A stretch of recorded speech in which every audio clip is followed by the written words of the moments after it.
We are so back. I am so hungry.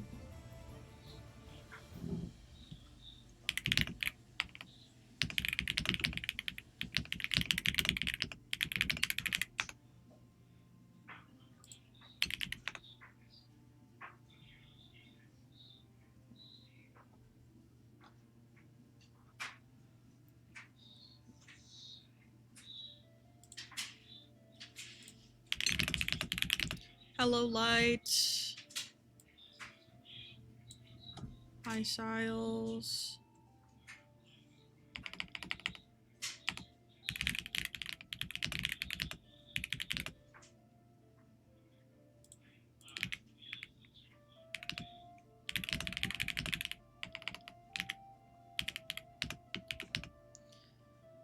You found Elia's house in game? Oh my god. Hi, Frog. Sorry, I'm answering a lore question right now. And eating mac and cheese.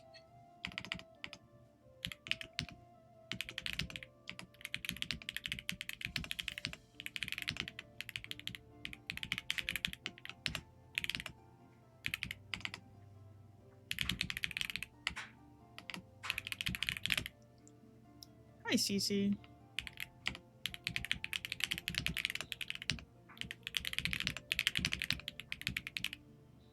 Okay, Astra, are you, or... It feels weird not to call you Glitch. Are you in the stream by any chance? Because I'm trying to type this all out, and I'm struggling to, like, explain, in typing, because it's such a long explanation to your question.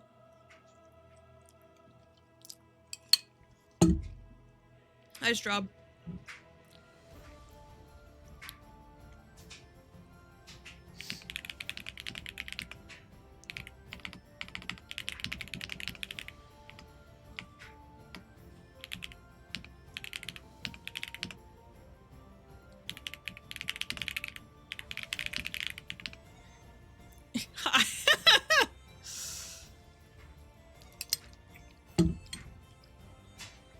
My holiday was pretty good. The travel back was a nightmare, but we're good now.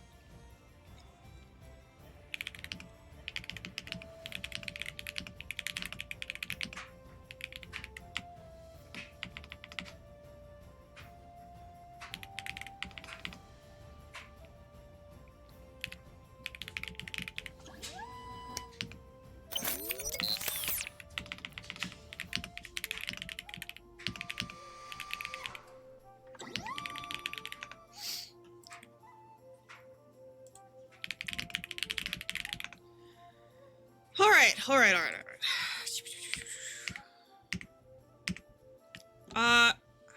How are things going with everyone? I am hungry.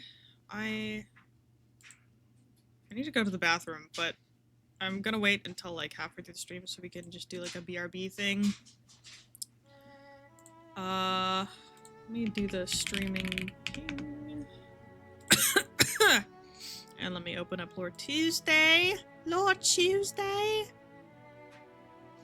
And then we'll get started. Well, let me keep the keyboard sounds divine, thank you. It is a very buttery keyboard.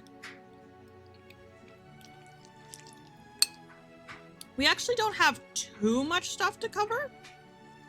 It's only from the 16th, and I think we're gonna be fine. We can get that all in one. Oh my god.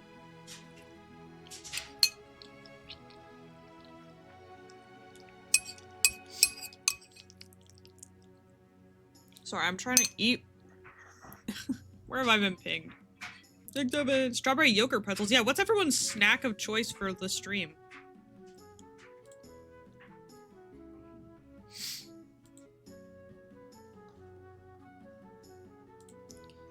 All right. Yeah, and if any staff want to come in here and hang out, this is gonna be a pretty chill one. And then tomorrow I will be streaming until midnight Eastern. For a, you know, we'll do games and play on the server, do fireworks, all that. A flapjack and a singular kimchi. Singular? You gotta have more than that. I love kimchi. I need to go get some. Raw salmon. What are you, a bear? No.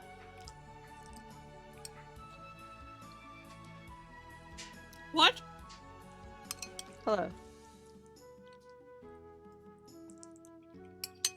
I heard we were welcome, so I came here to know you. You just came in and said no, and I was like answering someone in chat or asking a question. I said, "What are you? What are you, a bear?" And then you came in and said no. Okay.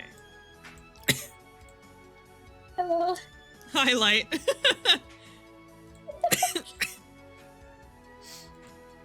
All right. It's gonna be great.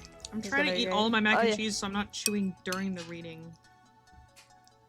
Oh yeah, we found the Elias house in Minecraft. Yeah, tell. Even So, okay, though- wait, was that during like some event or was it just random? What? It was just random. I decided, you know what? Since we were on Vladislau a little bit, that I was gonna go find Elia's house. Hmm. I found it. Yippee. Yeah, Mika found it. I was gonna go right past him. It was right behind me, and I didn't notice. See, this is why I always just like wander off. Like always, like I just wander off, and There's a lot of eventually cool find stuff around the server that nobody really notices. Like the dragon statue. The giant like skeleton thing is pretty cool too. Yeah, It's on like sure. a floating island. Yeah, that's Ace. Yeah. Aces. Or did Truffle, post I anything cannot large wait to- to read that. Oh yeah, I didn't post anything this large Tuesday because I was like, I'm gonna give Freya a break. Thank you. I think a lot of people did that. I did even post like one thing, but that was just because I kind of had to after the thing. Okay. Let's get started. Oh, my camera is really high up, and I forgot to change my settings, and I know I look gross. It's because I traveled all day yesterday, and I haven't taken a shower yet because I've had to do so much stuff. Let me Thinking. configure my video. Okay. Should be... Oh shit, I almost closed Discord.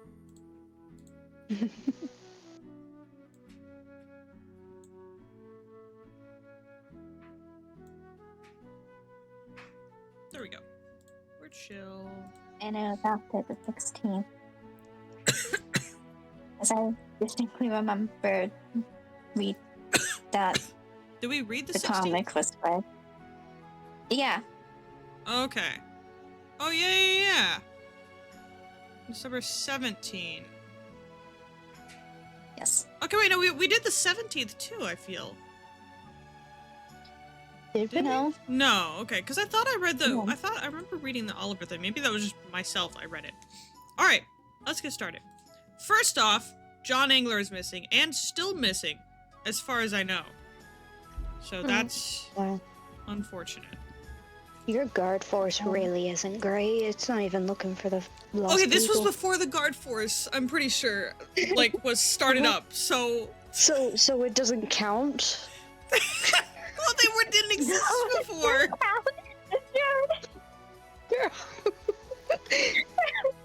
So it doesn't count because the guard force wasn't created yet? Yeah! What? Also, CJ, you should be asleep. Justice for John Angler, oh my god. I've been telling them that. CJ, go to sleep. No, sleep. Yes, no, I don't have school in the morning though. I'm good. Okay, that's guess fair. what? Yeah, Fair I don't point. have school the entire week. Guess what? I don't have school at all. Chicken butt. There you go. I'm banning Mika. Oh no! Ah! I just realized CJ's thingy isn't... I hope you stub your toe, Mika. Oh, thank you. I have no toes. You don't have toes? What are I don't you, have the to- witches from that one Roald Dahl book? What?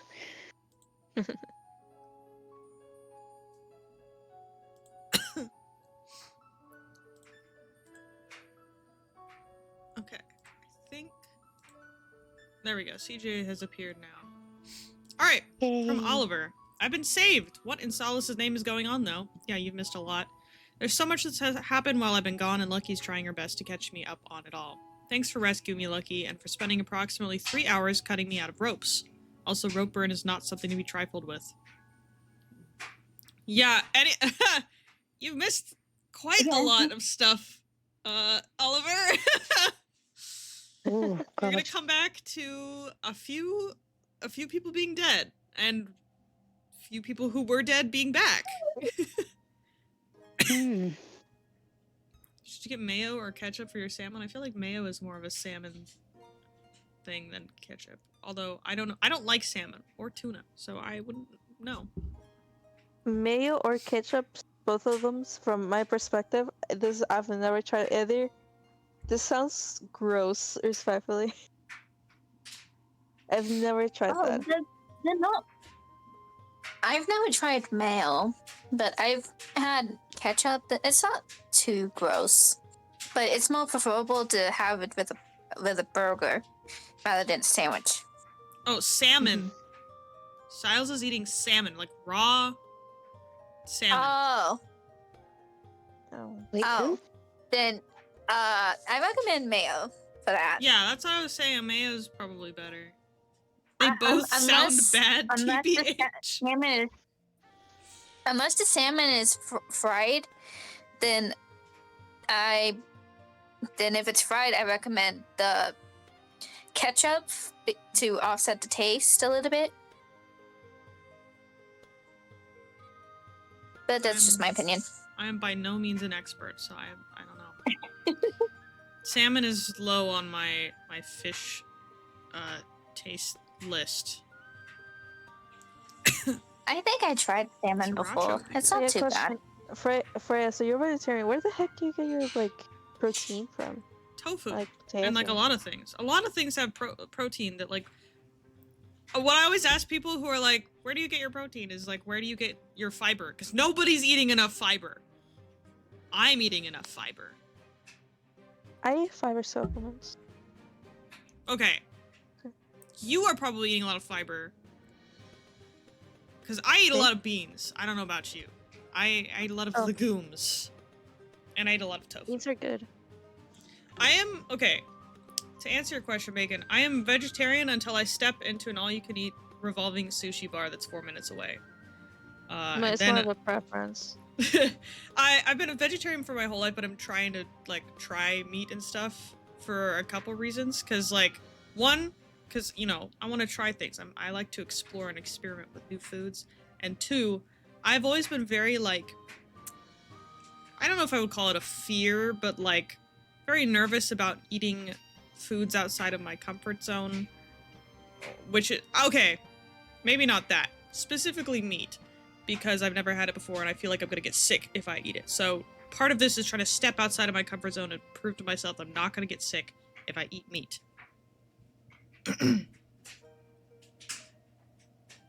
Freya, I need to take you to a freaking Mexican party and then just have you eat like a bunch of tacos and shit like that. You're gonna love it. I'm sure it would be, like, if someone makes me food, I am never going to refuse it. Virgil, there's nothing in any of those suitcases. Oh, they're empty? Yes, I emptied them My earlier. shower stuff already Hello, in the Virgil. Uh, Hi, Virgo. it's over where it usually sits, the black bag. shower? It by never the- sits over there. It's By the just- sink. The black toiletry bag by the sink. Alright, sorry. Alright, Freya's schedule. So this was posted on the wall of the community center. It says, everyone is so curious about what I do besides baking. Here's my weekly schedule. I hope this proves to you that I am doing something useful with my time. Freya got a little fed up. And made an entire list of what she does every day. And people were making fun of me for this. Fun of her for this. Hold on. I wonder There. who. Sorry, this is gonna be like super bright. Let me make it like dark, maybe. Oh. That might be a little bit better for people. Okay. It is a crazy schedule. I mean, she doesn't have to sleep, so so every day she goes through and does like a sweep of a bunch of different sections on Solace, sweeping for bad people. 5 in the morning, she starts baking for Marcelo because he's bad at cooking canonically. So, you know, gotta keep him fed. And then 6 o'clock, she visits Marcelo, and then she does a bunch of paperwork. And then depending on the day, she has like branch visits, and then she does more sweeping, and then on Sunday she has the faction meeting prep stuff. Other days she does paperwork and terraforming, and then she goes and visits Marcelo again, and then starts her sweeping of Solace's surface once again, and it does that every single day.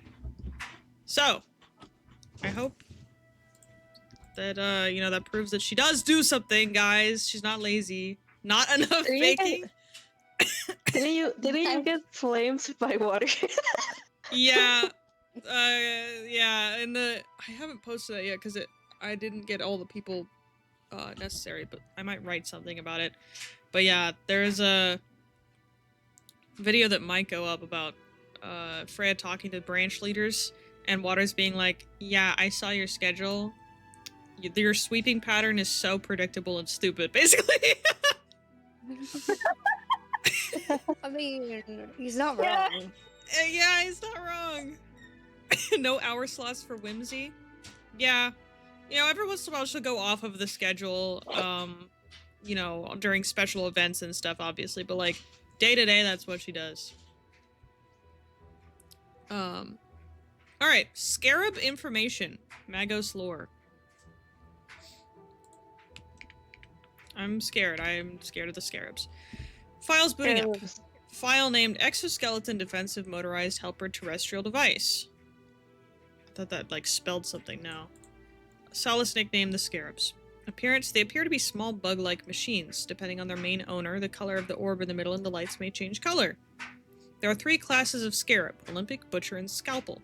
Olympic class is typically 5 feet tall and 7 feet long. These Scarabs... That's terrifying! Jeez!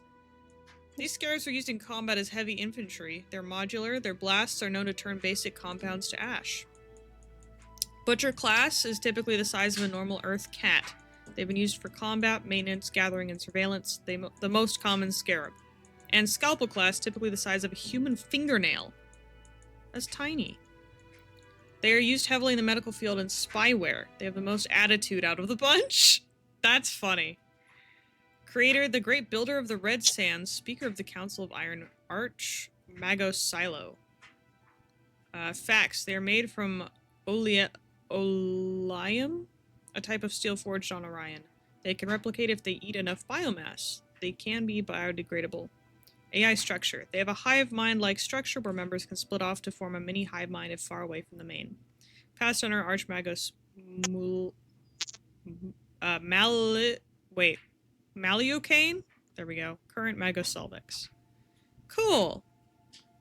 So if the owner does Mira own a Scarab? Or is that just Marcelo? Mira owns a Scarab for herself. Right. Wonder what the colors are for Mira's Scarab and Marcelo's Scarab. Marcelo's definitely kicked that thing like under a like desk somewhere, or like put it in a box. Yeah, Magos might revoke Marcella's Scarab privileges. Yeah. It was a gift. Marcelo did not want it. Alright, from all over again. Lucky is surprisingly good with bandages. Still need to find some help to stitch up my coat, though. Aw. Poor Lucky. Also, I like the little rat in the hat. It's very cute. There's 2 rats. Right. That one's also cute, but I like the rat in the hat the best. Yesterday, above Elia's hideout, we have some Waters lore. Yeah. Play this.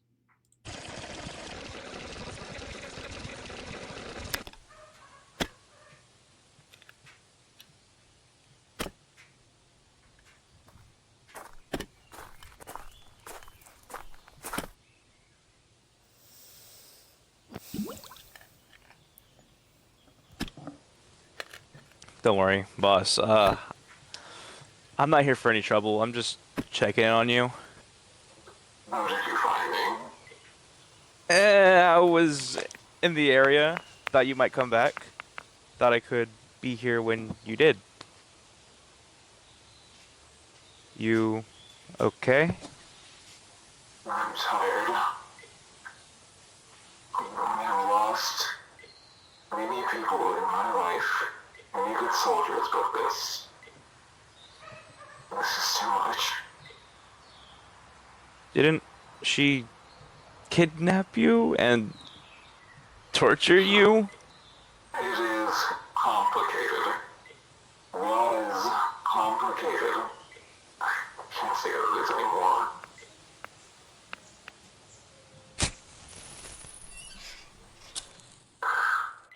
I have to say something that's traditional, isn't it? Sure, I can step back a bit if you need like privacy or something. Yeah, I'm gonna step back. You can stop staring, glaring. I don't know, I can't tell in there. It's weird to think that now you actually have eyes in there. Right? Right. Stepping back. You actually wouldn't have wanted to say anything, how you always hated speeches. You wanted to die where nobody would know you or make a headstone. I'm sorry, I ruined that for you. You were very close to achieving that.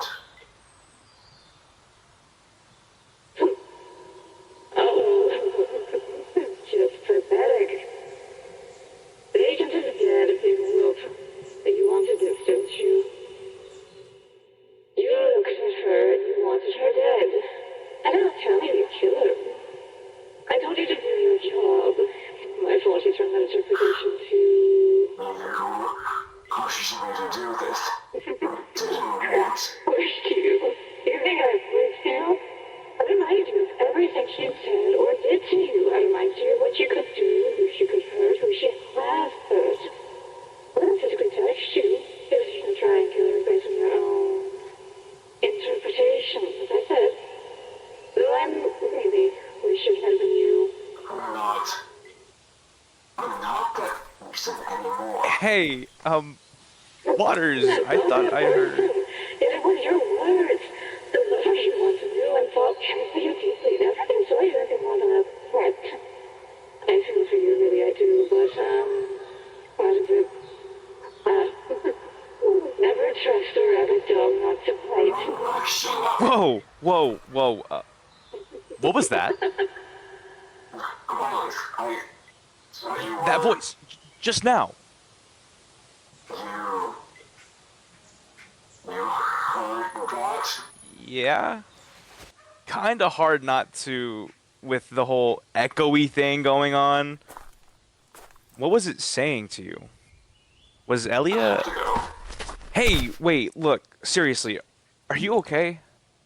No, you're not okay. My daughter died, and I had to kill a soulmate. Take a guess and let go of me.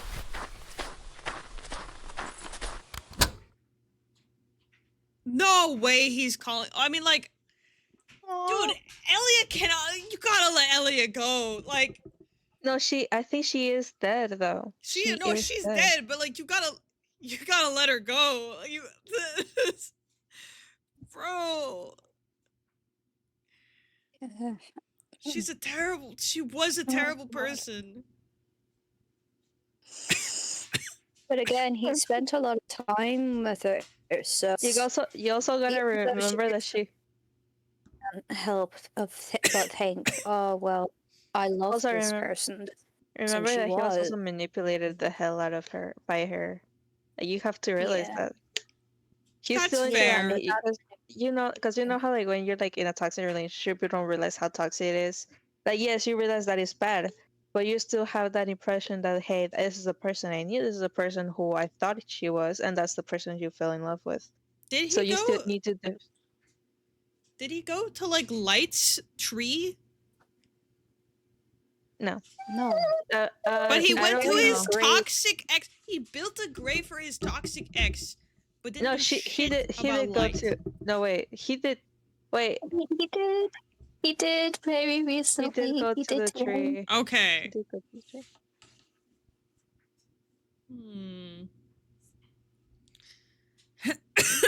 All right. Next up, we got the Winter Ball stuff from Strawberry. Also, hi, Myth. Oh, hi, Myth. He did go to the funeral just after everyone left. But that's what I'm He saying. needs Like, to see yeah, the- the funeral. But like, did he go any time before the funeral to like, you know? He had an obligation to make the grave for Elia after killing her because he knew nobody else would. Yeah. I mean, okay. Everyone deserves a grave. To be It's fair, decent I've respect. always said that like if Okul was ever killed or died or whatever, that Freya would probably make her grave because no one else would. So, you know, I understand. I understand. Alright, Winter Ball from it's Strawberry and Celestine. Content warning for panic attack and slight body horror. Celestine stood outside the entrance to the ball. The air was crisp with a faint breeze that smelled of old leaves. The only sounds to be heard were the chirping of locusts and the tapping of her heel. Come on, Blueberry. I know there is an exact time to show up, but I would prefer not being late. Her eyes darted to the rustle of the bushes beside her. Strawberry slipped out, wiping the twigs and snow from her dress. Sorry, that puppy was just too cute, she smiled. Celestine gazed upon her for a moment and sighed. You're all right, let's go in. They walked up the front stairs hand in hand. The hustling of people could be heard inside, music blasting triumphantly from a room within. Celestine stopped hesitant for a moment before being promptly dragged in by Blueberry. Their tardiness led them to Miss Freya's opening speech. Groups had already begun to gather in different areas of the large room. Celestine hardly had a chance to decipher anything before she was taken to the dance floor. When the tension in her arm ceased, she looked up at Blueberry, who already seemed to be fully immersed in song. Celestine smiled awkwardly before scanning the room for a place to sit. She eyed the refreshments and realized she had little to eat that day. She ventured over, accidentally bumping into other guests on her way. Her hands landed on the table and she let out a deep sigh. Even out of the crowd, though, she felt no less at ease. As much as she wanted to enjoy the ball, so many things were still on her mind. The ritual, Blueberry's memory, and all these people in one place made her anxious. The eyes along her body flicked back and forth, between lights and people alike, in a constant battle for something to focus on. She felt her legs weakening and mistaking it for just nerves. She attempted to steady herself against the table. Pins and needles made their way up her limbs, slowly rising from her feet up to her torso. Celestine curses in Enochian under her breath. When she reached for a snack, her fingers began to twitch, the muscles spasming as the parasite flooded into her arm. Her legs crumpled under her, and she collapsed onto the table, folding in half. A few plates and crackers fell onto the floor around her, only causing the parasite to panic even further. Celestine looks around frantically. Thankfully, nobody has noticed her, but she can't find Blueberry in the crowd on the dance floor. She feels as the parasite retreats from her face. She feels as the parasite retreats from her face, and instinctively she covers it with her hand, shielding the scarred half of her features from everyone around her. Her breathing grew shallow as panic set in.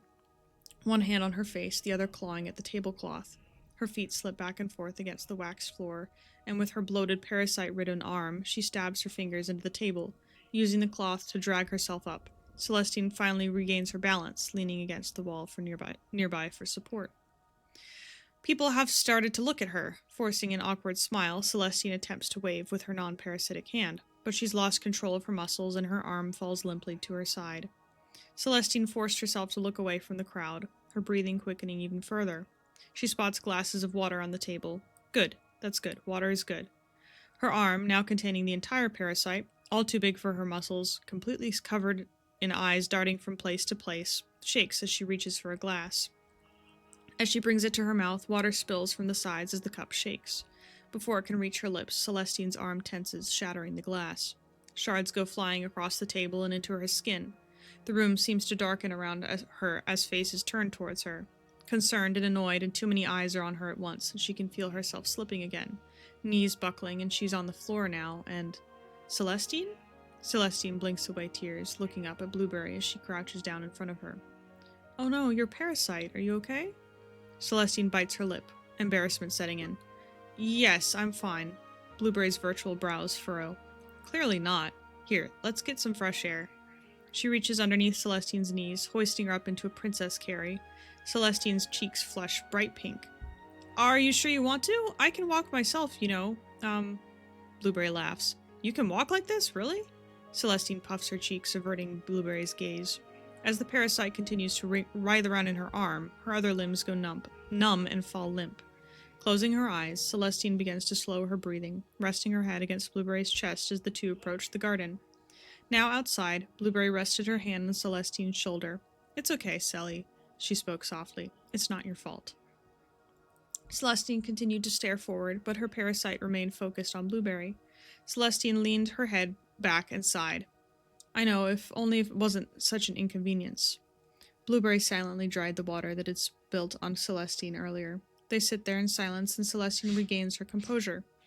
Hey, Strawberry, I wasn't sure if I should mention this, but...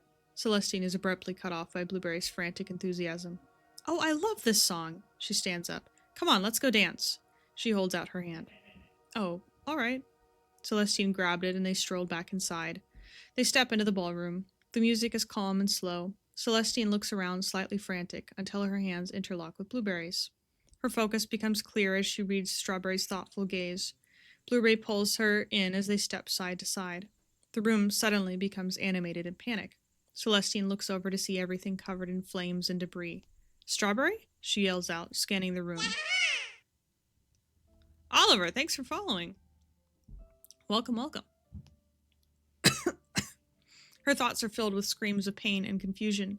She coughs as thick smoke seeps into her flesh. Struggling to her feet, Celestine dodges falling strands of wood. She can feel the panic rise inside of her again, but she ignores it. Through the plumes of smoke, Blueberry is restless on the floor. She silently writhes, her body making every effort to move, but consistently failing. Oh gods, Blueberry! Celestine sprints towards her. Blueberry is on her palms and knees now, shaking. She looks up. Celly? Her body jerks one last time before giving out, leaving her motionless on the floor. Celestine kneels by her, coughing as she tries to catch her breath. Strawberry, please! Celestine shakes her, panic rising in her chest. She looks around. Many have already fled, but some still lay in need of aid. Others seem unresponsive. The room feels still for a moment as the chaos transforms into a high-pitched ringing. Celestine slowly shifts her palm to Blueberry's chest. The ringing intensifies. The room becomes clear and Celestine chokes on the smoke once again. She can now see the faint rise and fall of her chest. Remembering the quickly spreading fire, Celestine plucks Blueberry off the floor and staggers to the front entrance. The rush of people around her stir the air and she soon feels the cool winter wind on her face. She gasps, feeling the strength of her limbs returning as the crisp wind flows into her lungs. As she runs down the stairs, she turns to see the burning building behind her. She hesitates for a moment, deciding whether her help was needed. She sees Sunny sitting cumberly on the stairs, her face and arms burned. Ada runs out, carrying another survivor before addressing Sunny. Cameron flies in and out, both fanning the smoke and safely gathering injured civilians. She looked back at Blueberry and realized the parasite writhing on her arm, her panic still infused in its system. She feels her lungs seize again. Coughing, she spits up black ooze. She regains her posture, back facing the burning building. She won't be of much help here. Her feet continue forward, unable to turn back. Her eyes fixate on their ride, Blueberry's horse. She sets Blueberry's limp body on the horse, quickly grabs the reins, and runs home. Candlelight dims the room, flickering upon its walls. Celestine gently lays a blanket on Blueberry, tucking her in to keep her warm. She counts the seconds between her breaths, making sure they remain steady. Breathing a sigh, Celestine extends her arm to Strawberry's face. She caresses the screen with the back of her hand. I'm so sorry, Blueberry. I don't know what to do. She stands there for a moment, and feeling tears well up in her eye, she turns and walks from the room. Blueberry shot awake. She looked around, confused. Her recollection of memories is slightly distorted. It felt like only minutes before her and Celestine were dancing before she awoke. How did I... Her voice trails off as she looks down at her dress. A dark substance has sunk into the fabric. Sally? She asks She sets her feet on the floor and stands up. Are you all right? She peers out the door and sees her sitting by a furnace. She's staring at it silently, occasionally sipping tea from a cup. Celestine looks up at the sound of Blue's steps. Blueberry, how are you feeling? Celestine queries, her face full of worry. Blueberry looks at her for a moment and sighs. I don't know. She sits beside her and looks forward. Celestine continues to stare at her. The fire reflects off Blueberry's screen, her face furrowed in sorrow and confusion. Celestine looks forward again, and they listen to the faint chirps of crickets and the fire's crackles, unsure if they are ready for what daybreak has to bring. Well, I was worried that one of them was going to get seriously hurt, but I'm glad that they didn't. Yeah. All right. A wee bit of hope. Did you want to read this, CJ? Sure, I can read it. Or I mean, I can too. I just always ask No, the it's okay. people who write their stuff if they want to read it. I like reading my stuff. Okay. Just waiting for it to load. Okay. The familiar giant skull came visible through the foggy blizzard, the small rowboat soon meeting the sand, the ocean almost passing it over onto the snow-covered beach, but settling it halfway. Hooves sinking into the yellowish-white texture, leaving a brown print with each step, Kron made their way up the mountain into the pale forest of Kindlegrim. Breaths, slow and deep, puffed out from their nose in steamy clouds that blew back around. Blew back around their face and disappeared behind them. They paused at the forested garden edge, each of their hands clasping the opposite shoulder. Their face pulsed with a throbbing heated pain, almost a hum beneath their skin, the frost making it slightly worse. They didn't want to move further. They could see their home, the red grass, the leaves and spores that dispersed from its crown. It'd only take a few moments, but Kron didn't want to. They just felt so heavy. It didn't feel like there was a point. Maybe they should have just stayed in the ground. It was small. It was safe. It was quiet and tight. Nothing and no one would look for them or make anything worse. They didn't need much air. They didn't need to scream to be heard, only to be ignored. Being under there was perfect. Brown? Kron tensed before slowly turning their head to look over their shoulder, the shadows from their hood and the trees gliding over their face, highlighting the state it was in. Their blurry vision focused on the red hair and horns, slowly recognizing the person that slowly took a step forward. Demon? Kron could barely say the full name, their voice fading slightly at the first word before forcing out the second word in a rough rasp.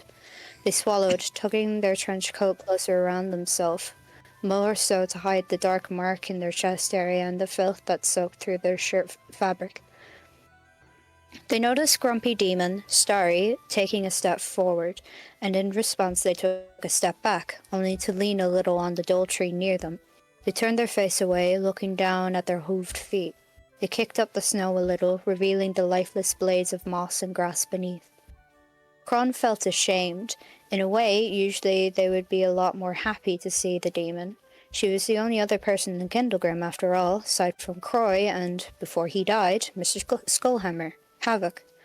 They would have made a bit more effort to at least see them like their usual self if they could, but right now they felt like they couldn't, and they hoped Starry would notice and not ask questions like, "Are you okay?" Because obviously they weren't. Then they didn't want to outwardly say it. You could already feel the weight pressing against the back of their eyes. The silence stretched on for what felt like forever. Just as Kron was about to try say something, even just an excuse to keep going, but Starry got there first, her hands stretching out from resting behind her back, which Kron didn't even notice they were there in the first place. "Here, I would have given it to you earlier, but I couldn't find where you were." Kron's eyes widened slightly, ignoring how sore and stiff it was to do so with his right eye. That Starry had said, tension-locked mask in her hands, dark purple, almost black metal highlighting where the cracks were fixed together and filled. New leather straps dangled from the two edges, and a shiny black buckle was attached to one of them. Starry shifted the mask in her hands, giving Kron a glimpse of the state they were in. Red burns, ranging in severity, lining her skin. A light dusting of purplish-black covered her clothes, face, and hands too. I fixed it using kintsugi.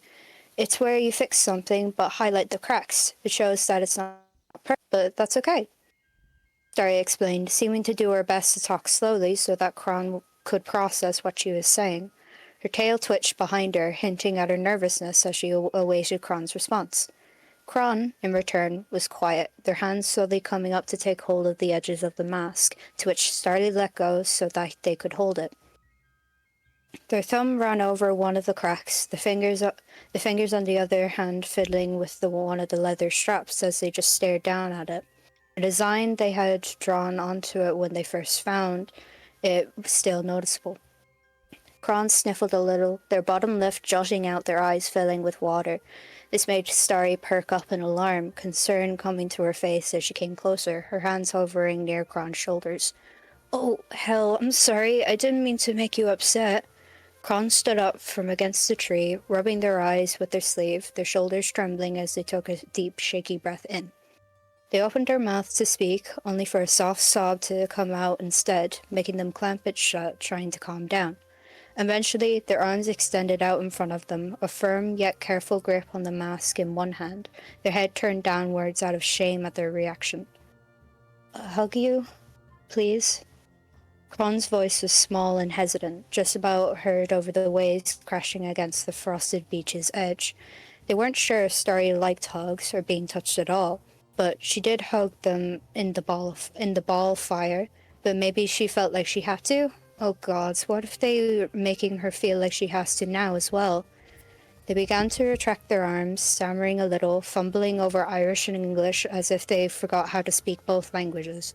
But just as they took a step back, they felt a gentle weight come forward, arms wrapping around their middle and pulling them closer slightly. They found their face held close to the shoulder. And slowly, they returned the hug, alongside removing the weight and tension from their body. "Thank you." Aww, it's so sweet. Wholesomeness.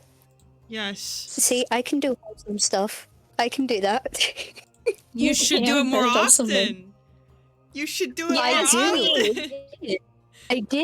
I did. Good. And I did try with Croy, but it made Light cry, apparently, so...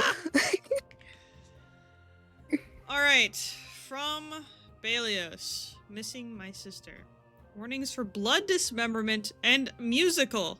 You have been warned. Oh, lovely. Balios wasn't going to the funeral. He knew that already. He didn't want to hear about how amazing the Light was. He wanted to hear Light, not people talking about her. A few days before the funeral, Balios had just finished his 5th crying session of the night. He sat at her grave, the brightness of it contrasting with the night sky. He honestly wished he could be dead too. He didn't like the quietness of the area. Zephyr was standing behind Balios, a couple of feet back. "Balios, I think it's time. I know you're still in grief, but you need to ascend. If we wait too long, we might not be able to do it," Zephyr said in a soft tone. Balios had second thoughts. He wanted his sister, but how would she react?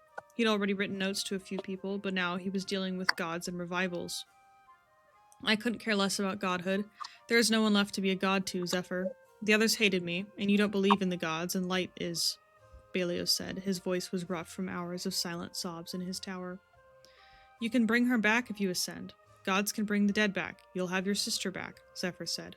"I know, Fine, let's get this done," Balios said. He stood, his body weak from the lack of food and water. He had lost weight, and he was starting to look different.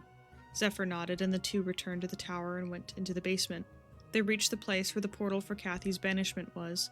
Now it was a hole in the wall and the floor above. Balios chuckled to himself as he looked at the hole Light had made in the roof of the ceiling. The memory of the day flashed in his mind and sent small tears down his cheeks before he wiped them away.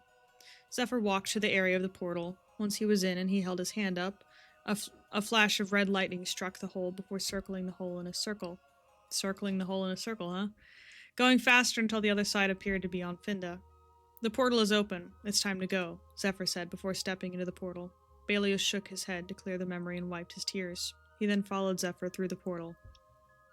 On the other side, they were on Finda, but they were at the castle that now lay in ruin. The one Belios slightly remembered tearing down after a talk with Nikolai. They both sighed, and they both began walking through the rubble. Zephyr was looking for anything he might like. He did like scavenging, after all.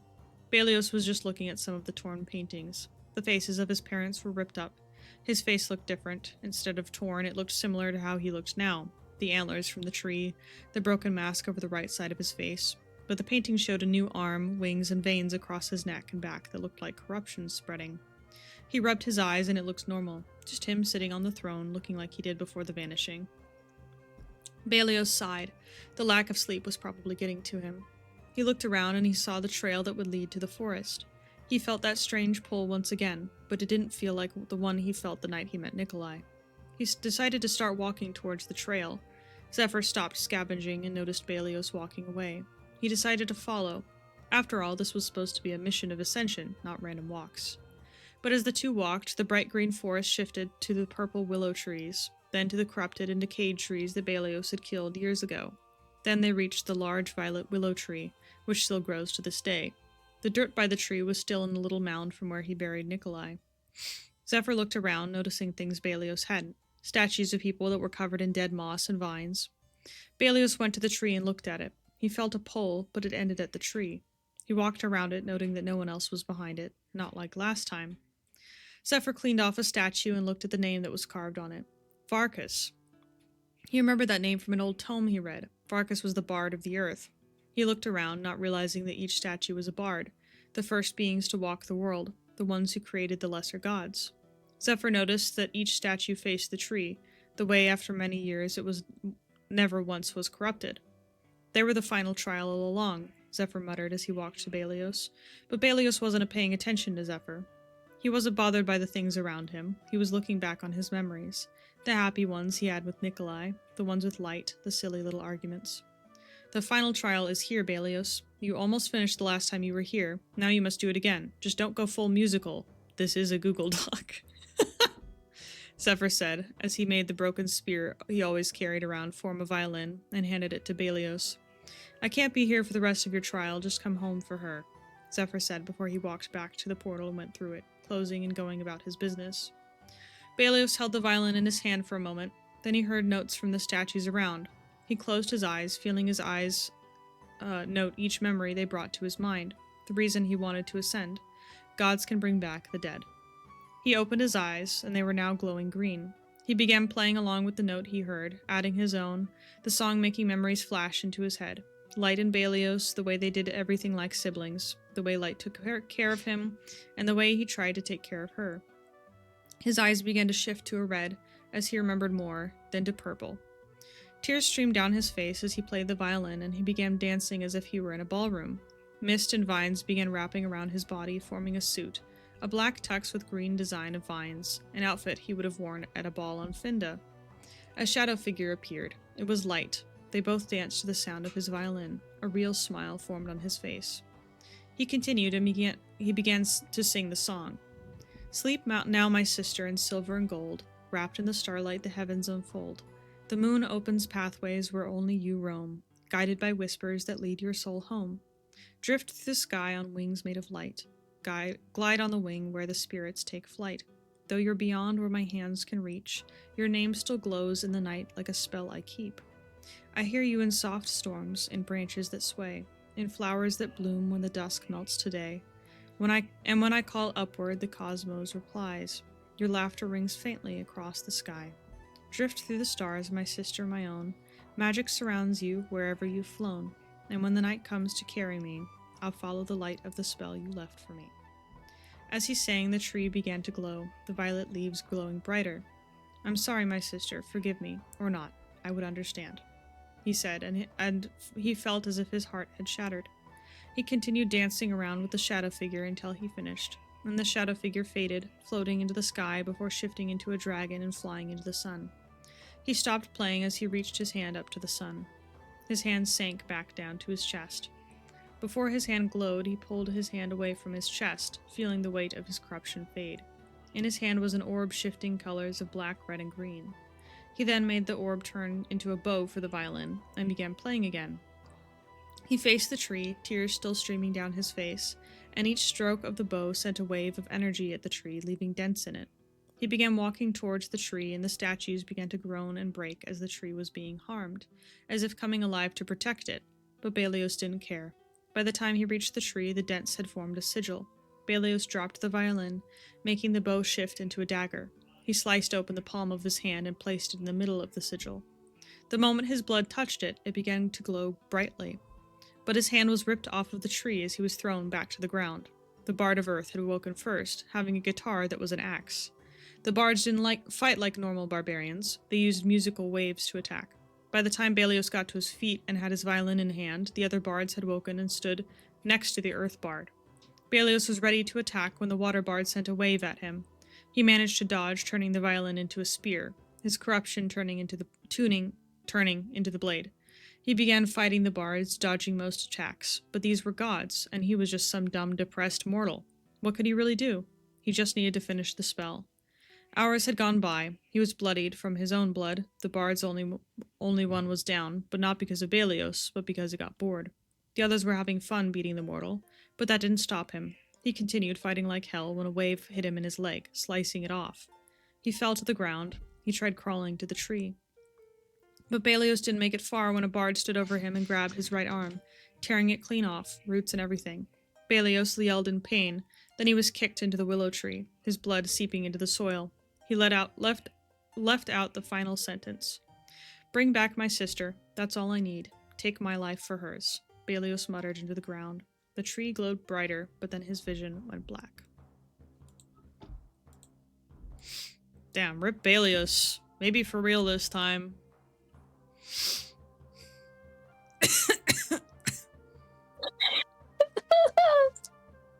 Oh, we have a frog video. Let's go. A surprise visitor. Mentions of violence, simulated PTSD, and flashbacks. Oh, he's in a coma. Okay.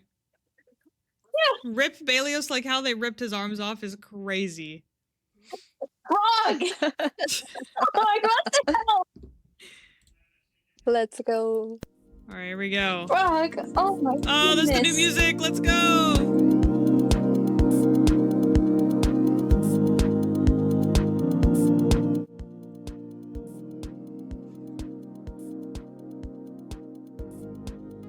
Oh, I got a letter. From Lux?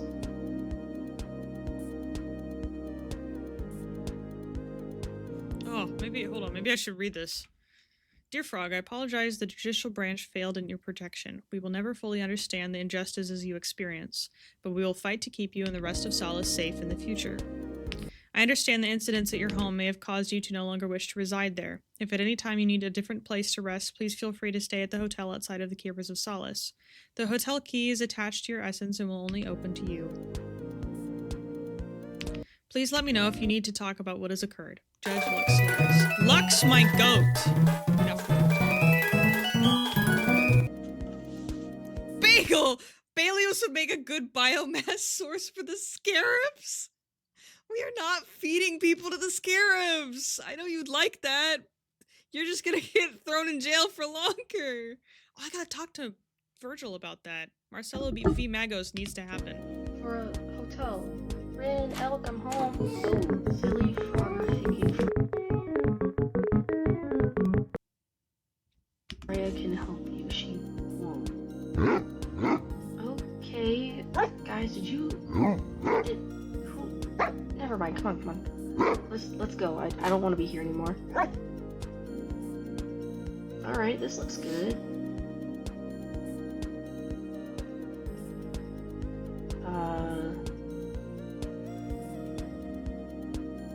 Oh, okay. Oh, yeah, this is nice. Oh, wow. Am I the only one that's staying here?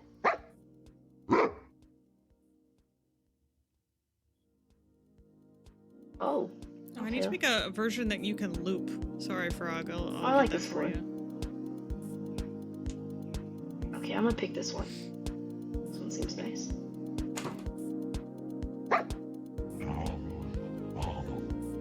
Bark, bark. I still have this light that Luminoth gave me.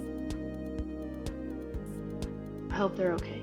Good morning, guys. They're not okay. I'm gonna go get something to eat.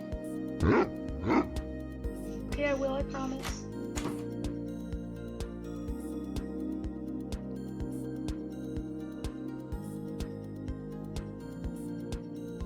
Oh, this kitchen This seems hotel's cool. really nice. I haven't been here yet. This kitchen's huge, actually. Okay, sweetbread and enlightenment cookies. Not the Enlightenment cookies. Okay. Is there anything else I can eat?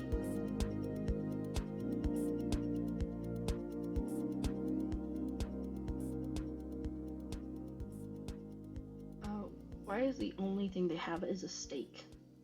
I don't eat steak. The bread looks stale. I don't know. Oh my god, you scared me. Hey, What are you doing? how are you? Out there. Oh, I guess this is a little creepy. My bad. I noticed you, so I wanted to check in on you. I'm doing good. How about you? Do you want to come inside? That would be amazing. I feel like a creep out here, actually. Okay. A steak? Yeah. Oh. There you go. I've never seen this place before. Are you like staying here now? Or Yeah, I'm staying here for just a little bit. okay. Well, this seems safer given the iron door and whatever is going on. Yeah. It's really nice. Apparently, I'm the only one that has a key for it. Well, good. Yeah. Good. I want you. You need to be safe. I went to go look for some food in the kitchen, but they only had steak. And I don't eat steak. Ooh. Yes. Do you have anything Well, that I can eat? not on me, but at my house, I grow a lot of sweet berries around because of my rats. I feed them to them. So if you wanted to come, I do. Okay, yeah. Let's go together. Okay.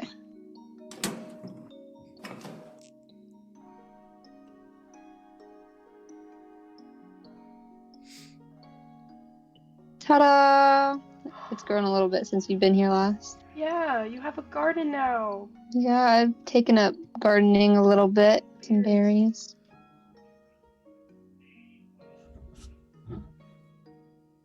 Oh, it. Can I? Ow, ow. Oh, yeah, be careful. Here, I'll get it. I'll get it. Oh. It's okay. Alright, that's nice. This is my little garden. Thanks. I'm working on it slowly. It's like my little sanctuary. You can come here anytime if you want. I don't think Violence knows anywhere where it is. There's no one around for miles. And we have that new buddy system, so we kind of need. Yeah. to Oh well. together, you know? I don't listen to that nonsense. But come inside. Come on in. Lucky's next. Ignore the rug. You I'm still sorry. have that. It's too heavy to move. Okay. It's comfy. Okay. Do you want anything to drink? Anything? What do you have to drink? Lots of tea. I make tea. Hey, if you say, hey, I don't listen to any of that nonsense, you know, the safety things like sticking together and, you know, not traveling like at night, blah blah blah. You're in trouble. Without she acts, it's just Yeah. Hey, DM me, we can make something happen. I can get you Damn. water or I would love some water. It was a long walk over here. Do you know who did this to this bear? oh, I have no idea. This cabin was kind of like around. It's old. Oh, Obviously, I okay. haven't cleaned it very well. It's okay. Do you want to see something cool? Oh, yeah. You know, wherever Eclipse is now, which I know where she is, considering so many people have found where she is and like tried to attack her, she probably has traps and stuff set up around the area where she is. So if Lucky were to go travel alone and run into one of those traps and get hurt with no one else around.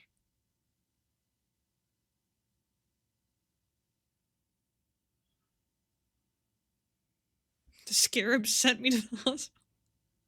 A dangerous hospital with scarabs. Wait, more people have a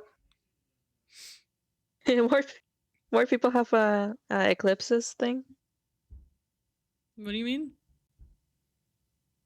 I'm just saying because Lucky was saying like, oh yeah, I don't care about any of that safety protocol stuff. It's nonsense. But I'm like, you know, maybe they're good things. It could work. Yeah. I don't know where Lucky's house is though. No more deaths. Lucky is now forced to travel with me. We'll see. Okay, follow me.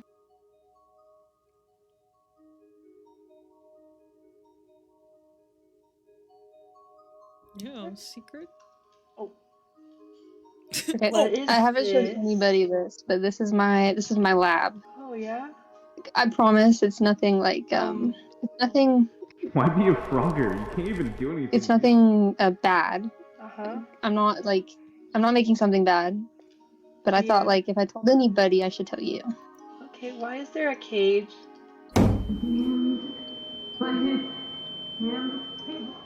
Oh, I haven't I mean I was using it. I'm not really using it anymore. There was this person who kind of landed around here a while ago, and I mean we're buddies now, but I didn't trust them and I didn't know if it was going to harm anybody on Solus, so we kind of just hung out and talked between the cage for a How while. old are they? Because those are building blocks, and that's Not a child. I just didn't know what to do. I okay. promise. Okay. This is creeping me out. Okay, anyways.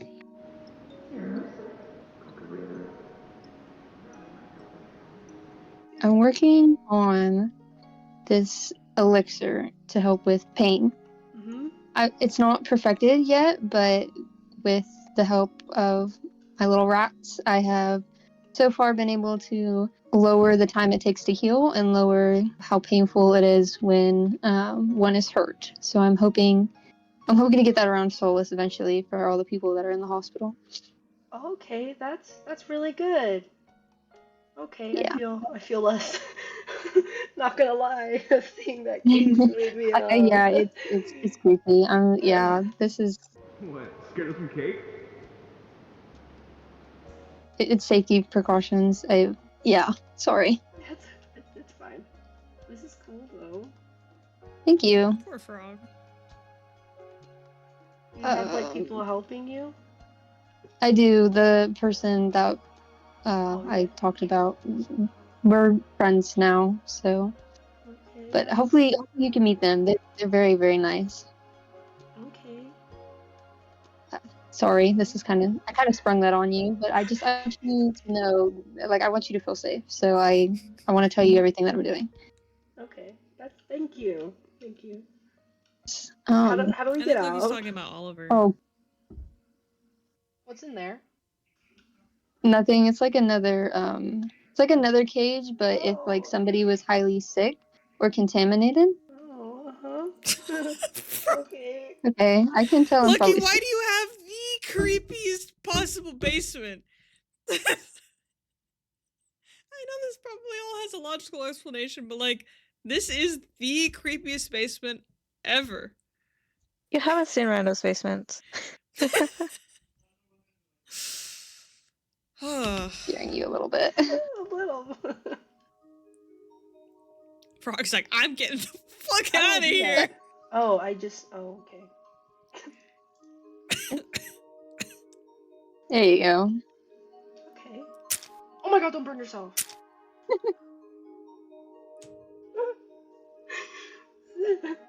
Don't play I'm with so fire. stressed out. Not Oliver, I don't know what he's in. Oh, don't play with fire. Okay.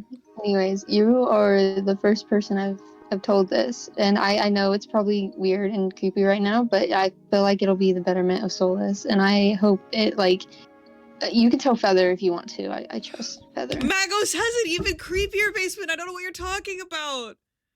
Bagel. Magos's basement is gonna get him thrown in jail. But That's I just want you to know that you can always come here if you like need somebody. Okay. Bro has the Yeah, creature. I might bring Elk and Rin and my stuff over.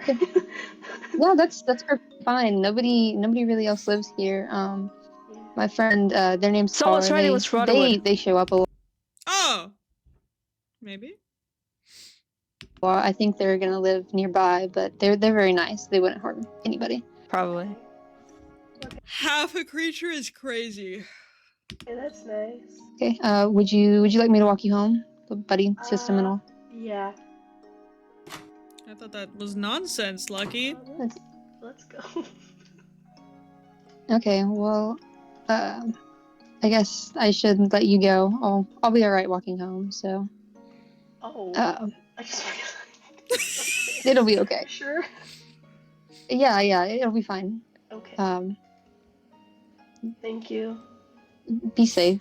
I really care about you. So. Oh, I care about you too. Bye bye. Bye. Alright, who wants to, like, mug Lucky on the way home after that? Violence? Where are you?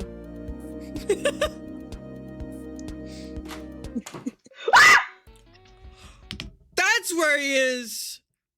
Oh my god.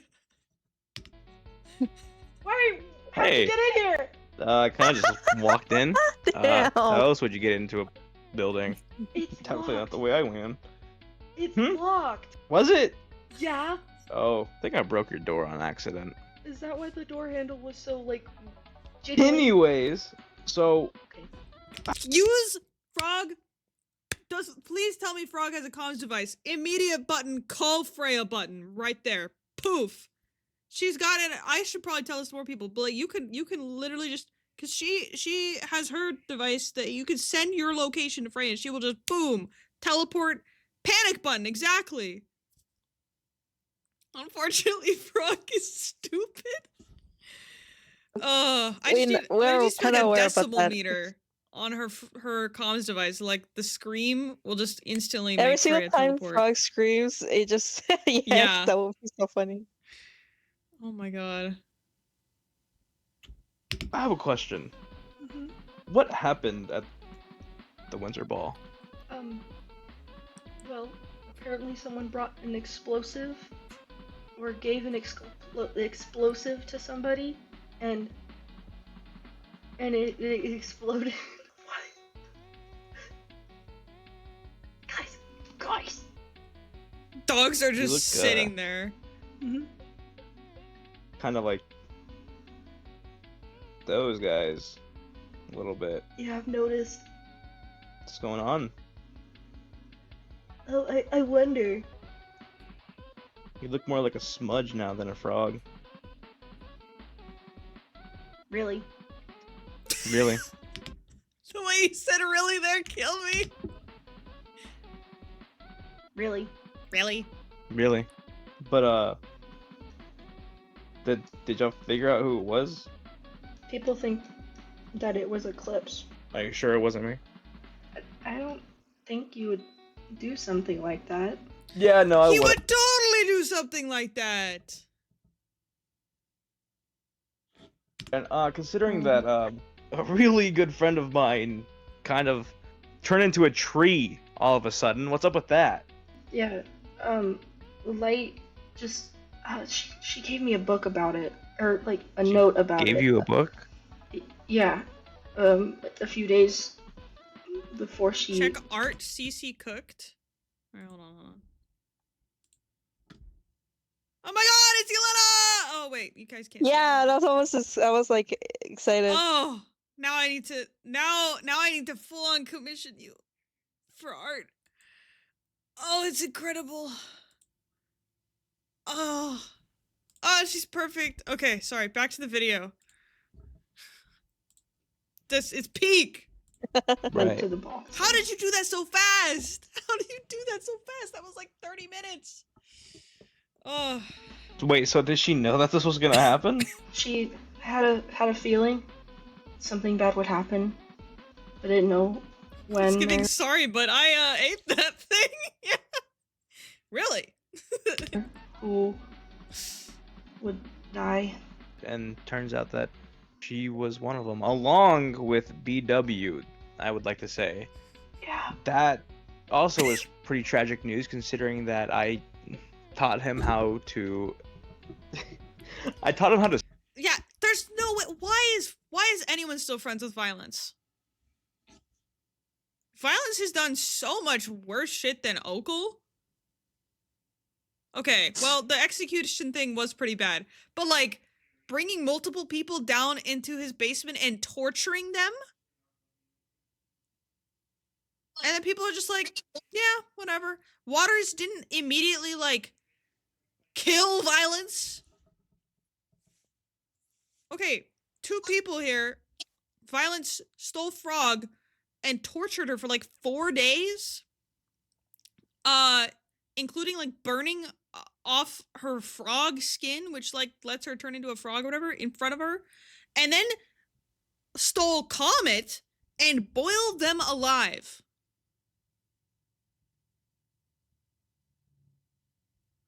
I just want to say Light's only viewing Violence as a friend because she believes she can help him to change. Girl, you cannot change him.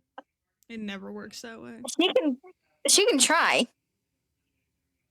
Also, Bagel, you are not getting out of the creature in the basement situation. Maybe we should focus on Violence and Okul more than Magos. Okul more than Magos. You are getting... Hey, Marcelo probably has... I mean, other than what Freya has said to him, he hasn't heard anything about, like, what's been going on with Violence. He just knows Mira was upset about this thing in the basement. He's gotta go take care of that. Waters doesn't know half the shit Violence has done because 1, kidnapped and being tortured at the same time as Frog, and 2, doesn't really know Comet and hasn't been told about that. I feel like there might be some thing from the judicial branch that went out to all the other leaders and be like, hey, just so you know, this is what's going on. He's not just a little guy. Oh my god. The stock people, funny enough. Oh. Right? The lore stuff with Violence is some of the darkest shit I've ever seen made on the SMP. I had trouble reading some of that. Respectfully, Violence, I don't think you're gonna like get like your character out of that before like he like either gets imprisoned for life or he has like some kind of like death. Respectfully. Yeah.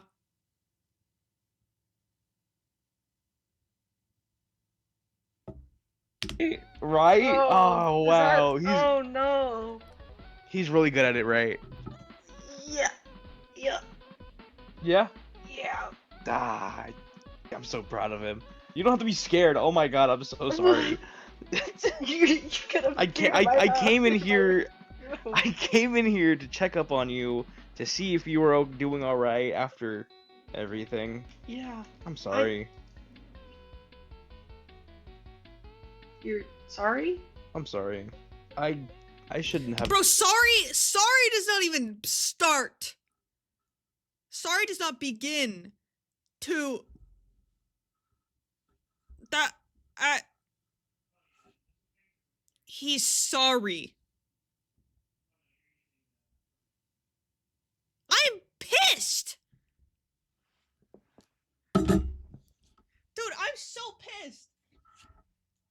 Sorry does not even begin to cover what Violence should be saying and doing. He should turn himself in immediately. Yes, Freya, crush out, Freya. He should turn himself in immediately. Admit full guilt of both accounts. and Why do you have a disco hammer never thing? speak to anyone again. Oh, that's what Freya got for a white elephant this year Christmas. That's my Crash Out disco ball. It's your happy ball. You have two balls to make you happy. Nah.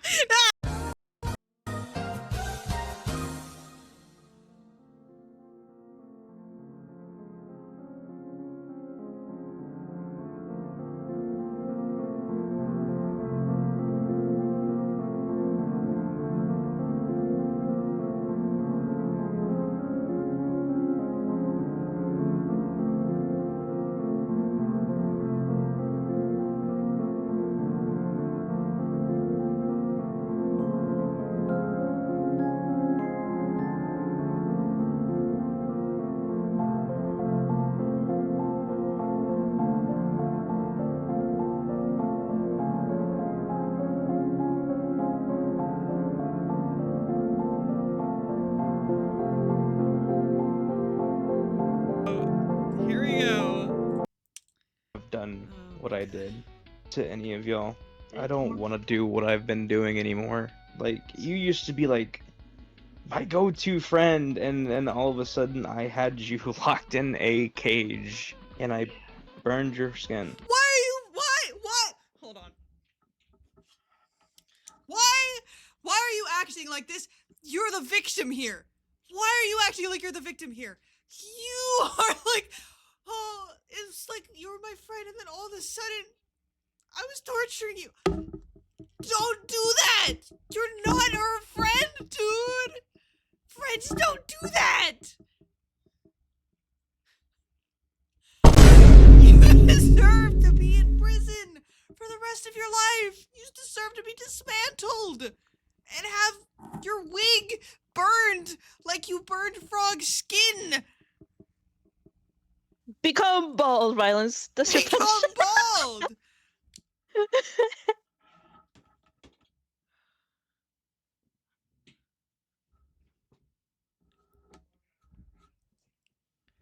Cece, don't start with this. Out of rage. This is reminding me of my toxic exes right here. I know. I had an ex that would like be really mean to me and then start crying because he's like, I was so mean to you. Oh, I'm sad about it now. Comfort me. This is what that shit is. Oh my god. This is what that shit is. It's okay. And now you're turning into a dog. Okay. Yeah. Oh yeah, after the lore we'll watch the video. The remind me about that. Do not let me forget because I will forget. Yeah. I'm not mad about that anymore.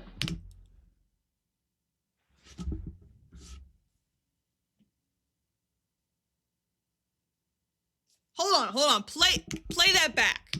Yeah. I'm about to yell at Frog. I'm not mad about that anymore. Freya, try not pause the video to beef with Violence. Impossible. Hello. Frog's saying that she's lying. Frog's saying that she's lying. You better be lying. You'd better be lying. Okay, you know, self-defense. Get him out of there. You know, that's fair. You don't want to confront him? Don't get him more pissed off? I get it. I'm watching you, but I get it. Much. Right. Would you like to go to the funeral for Light? I would love to, but I would probably be taken away. I can make an announcement in the beginning or something. On the invitation it says that anyone can go. I'm aware. And- I've seen it. Someone dropped it on accident and I picked it up. Oh. I'm aware of what it says. It's just people who despise me are gonna be there, especially friends of Comet's. What did you do to Comet, other than what I remember? It's not important. Okay. Just know they're somewhere. I think maybe. I mean, last time I saw them, I slit their throat, but that's about it. Oh! Oh! They ran out. They were alive. Okay. Why would Right. you do that? I was mad. Same reason why I did everything to you. Is just anger the only reason why you're doing this? Well, pretty much, yeah. That and just Oh. the justice system of the whole thing. I want to prove to people that nothing is happening, nothing is getting resolved, and unfortunately, you're the one of the poor individuals that had to be part of that. Bro is saying this as if he's letting someone go during like a job. Like, sorry, I'm so sorry. You know, just the economy's bad, and we have to let you go. Unfortunately, you're one of the individuals that was selected to be laid off. Dude, you burned her skin!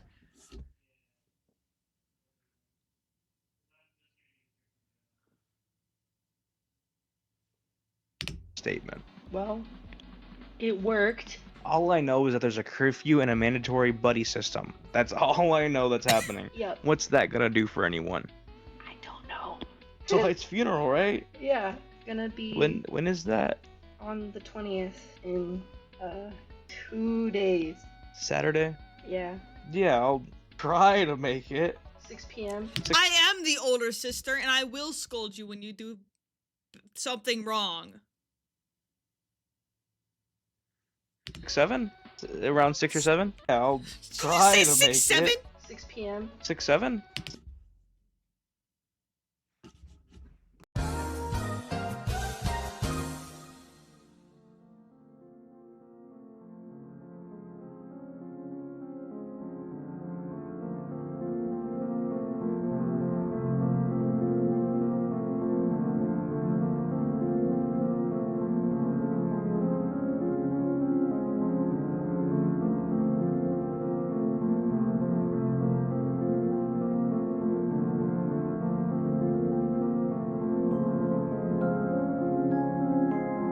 No, Yeah, we're going let's back. see. We gotta keep going. We gotta keep this going. Around 6 or 7 p.m.? 6 got a p.m.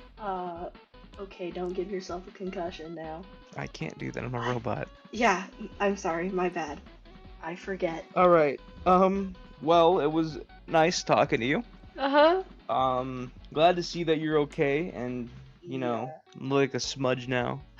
Okay. Would you like a sweet Okay. berry? I'm okay. Okay, bye-bye. I'm kinda scared to move. Okay. Ignore the rug. Okay. Ignore the Oh. Ship crash. I don't. Oh my god, I forgot I said that. I'm so sorry. You guys get. I'm right behind you.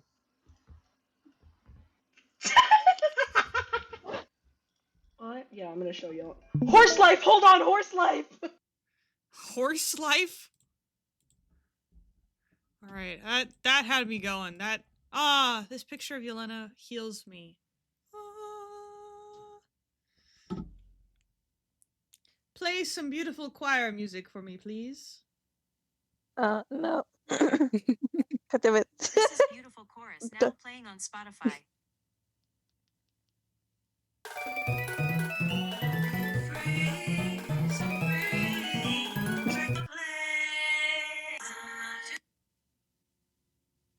This is.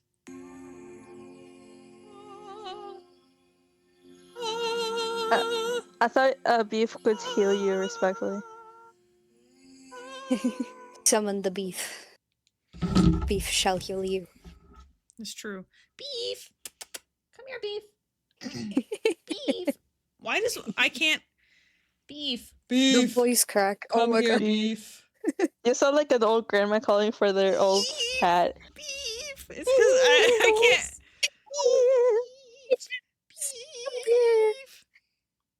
Beef. Beef. Beef. Come here. Come here, beef. Don't listen to my voice crack. I'm listening. Okay, she's not coming over. I think she's probably asleep in the bed. Ah, but I love this so much. I'm making that my profile picture in the RPG server. All right, back Hell to yeah. Lord Tuesday. Where were we? RPG server. Look at art after reading to have context. Okay, the only resting place. Can I read this? Yeah. As well? Okay, thank you. Alright. This is where I stop, is it? Through dirt and gravel, through stone and oars, through caves I clawed the floors of, begging to not go further. The only thing I can rest upon is the center, the core of the planet. A star, a thriving variant of the reason I do not have an origin point anymore, a birthplace. Blinding at first, but my sight grew used to it. After all, I have nothing left for it to burn. I could sleep if I wanted to. I could sit if I needed to. I could lay if I desired to. It reminds me of space, staring upwards at the vast expanse of dense ground, the caves being asteroids, constellations, the silence stretching on. If a noise was made, it would cause concern. To sit or to jump would expose me to the heat or the frost that are the barriers of this field, warmth below and cold above. I wonder how long it has been now. I wonder if Light had had her funeral yet. I wonder if Waters or Balios conducted it. Possibly even Frog. You're I wonder if fine. Eclipse has killed another. Maybe Yeah. she was the one who blew up the ball. I wonder if Oko had made any more moves. Maybe she's looking for Arcana. Mika. Or Arcana is looking for her. Mika, mute. I wonder where... Sorry, continue, CJ. It's okay. I wonder where Froggy is. I have not seen her in a long while. Maybe she may have found somewhere safe, where she can be happy. I wonder if anyone has looked for me. I wonder if Kron is being taken care of. They deserve someone more reliable than I am. Maybe Starry is looking after them. Maybe Zinnia. Maybe Sam. Anyone would be better. Others would agree, especially if they knew what I had done when I first met Kron. When I found out whose face they wore without knowledge of it. I should have tried harder. I should have found a safe way to leave. Safe place to stay, away from Solace. For Kron. For whoever wanted it. Maybe Echo is right. If everyone is the same, there would be no more pain. Maybe more so Miraju, with his belief of everyone being dead, meaning peace. No clones. Everything would come back eventually. A fresh slate. I do not think I get the privilege yet. I thought about what would happen if we reversed the Great Anomaly. The people on my planet would return and choke to death in space. I find myself imagining what it would look like. Those disrespectful, destined to die again. A more fitting death this time. Their eyes bulging from their sockets, their faces turning blue, their screams and squawks swallowed by space, their bodies flailing pathetically until finally falling still. It brings a sick enjoyment to my mind. I am uncertain if it is entirely my own.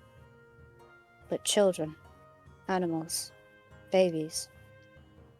It has been 6 years. No one deserves to come back, especially those innocent to come back to that. I will figure it out. I have to go up soon. I need to. I'm not going to be buried until everything goes away. Not again. I am not a puppet anymore. What's sad to me is that, like, Freya would be able to, is like one of the only people who would be able to actually go search for Croy underground and near the core, but she's like the only person who can't see him ever. Yeah. Yeah.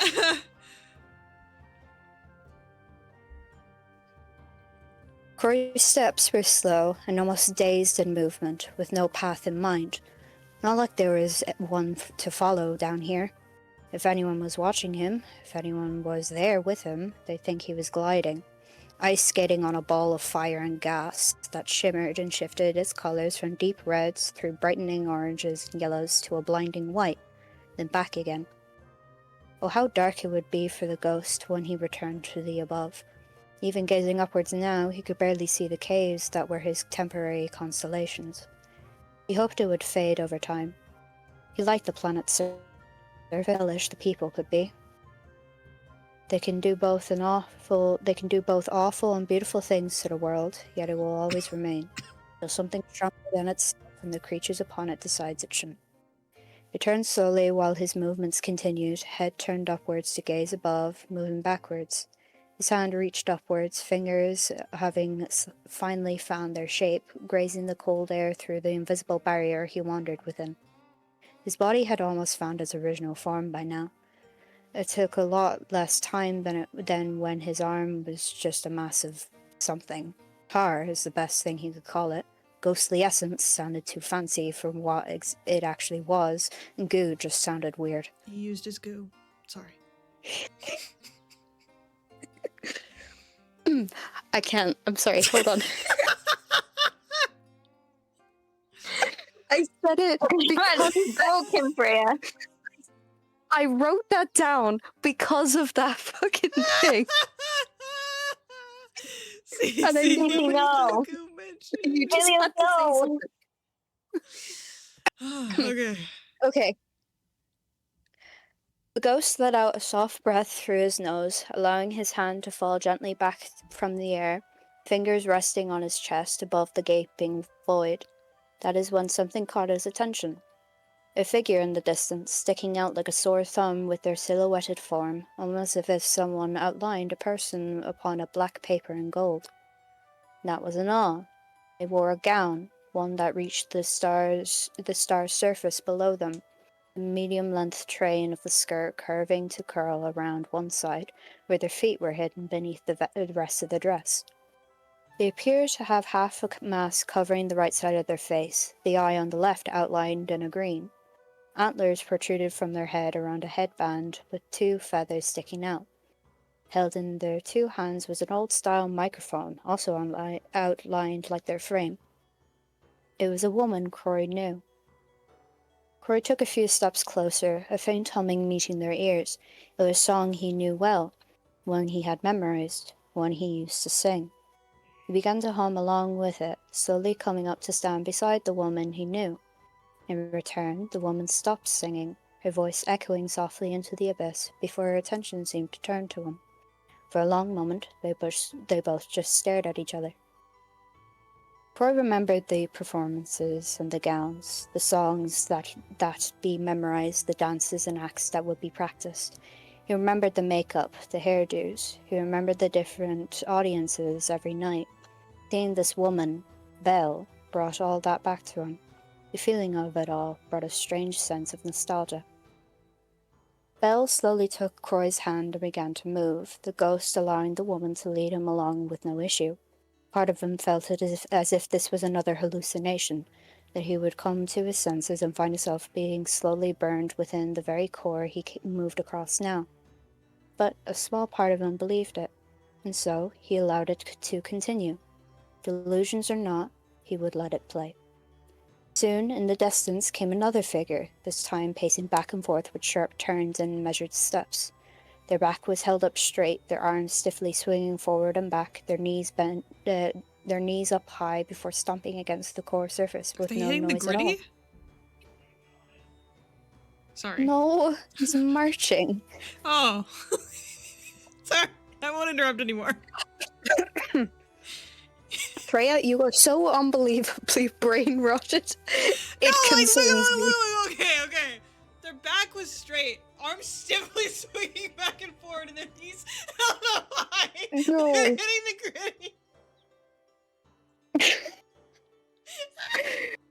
This is okay. Okay, right. Okay, Muting moving myself, on. muting myself.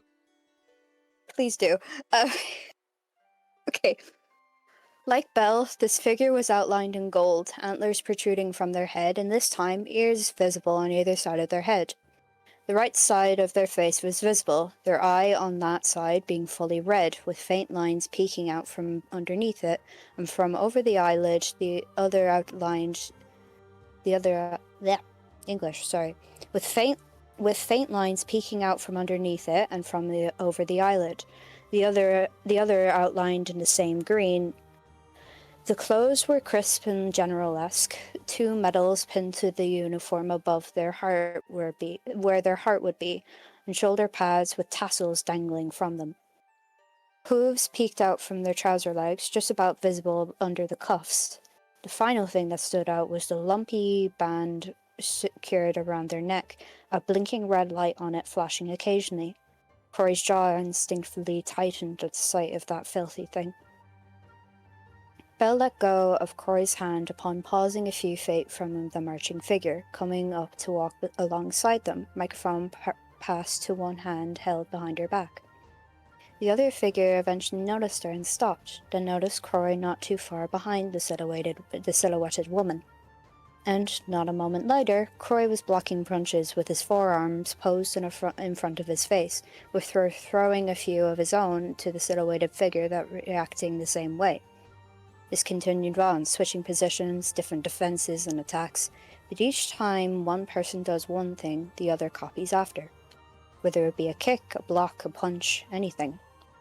It all stopped when both the ghost and the silhouette straightened up, left arms extending, left hands posed into a finger gun.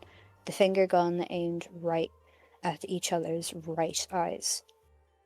We both stood there for a long moment, staring in silence, Corey being the only one breathing. It had become an instinctive thing at this point, something that came naturally despite not needing it anymore. The silhouetted figure, Makdara, trained like a guard dog, treated like a runt. They were one who had been around the longest. Corey remembered it. Makdara lowered their arm, Corey also doing the same, both slow and cautious. Then Makdara stepped back to stand beside Belle, their faces so similar. Everything hauntingly the same, reminding, yet comforting, reassuring, strangely enough. That was really cool. I liked the visuals. Yo, we get art? Yep. Yo, wait, I feel like I've seen the character on the right before. Have you drawn Have them you? before? I don't know. Maybe I not. believe so. This is sick. Oh, and the little caves in the background, that's so cool. Fire. No pun intended.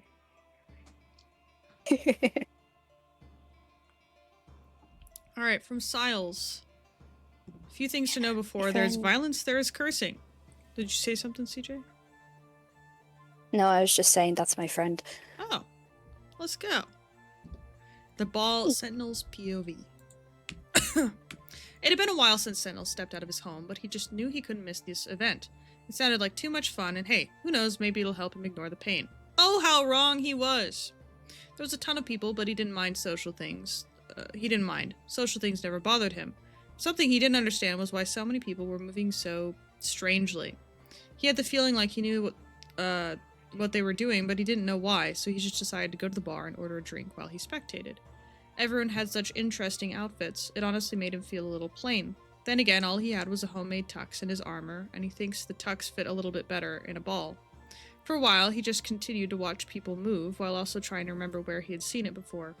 He gave up on that eventually, though, and focused his attention on the guests a little, before recognizing one. A person wearing gray trousers, a nice shirt, a reddish-brown trench coat, but most notably, a white and black mask. Sentinel didn't recognize them from this, though, but the feeling he got. He just knew he had seen them before. He was going to walk over before his sense of vision flooded with red, and his sense of hearing flooded with a loud bang and screams. Sentinel, still dazed, stood up and looked around, but all he could hear and see was screams and fire. What the hell happened? Then he looked down at himself and found his suit in tatters, but not only that, but shit, my cloak. His cloak, if you could even call it that anymore, was nothing less than a piece of fabric shoved underneath his shoulder plate. His arm was open to the world to see. Fuck, I have to get out of here. He moved to run, but he was frozen in place because the thought of leaving at a time like this disgusted him. This is not how you get people to like you. But another part of him told him that people wouldn't like him if they found out he was a monster. Fuck. He knew he couldn't help with his strength, but he also knew that he was dazed, and that's why his senses were still behind. Because he knew once they caught up. Then he caught the first sniff of it. The pain smelt great. His right arm started to itch horribly, the worst it had itched in forever. Sentinel was starting to grin, but that's when he snapped out of it for a second and bolted. He knew it was the right option now, because there is no helping anyone when all your instincts are telling you to make the pain last longer. He got very far in a short amount of time, and he was pretty certain no one saw him, but he was so angry at himself for running he began to cry. He hunched over, clenching his stomach while still crying. Not a single tear dropped, but the weeping was loud.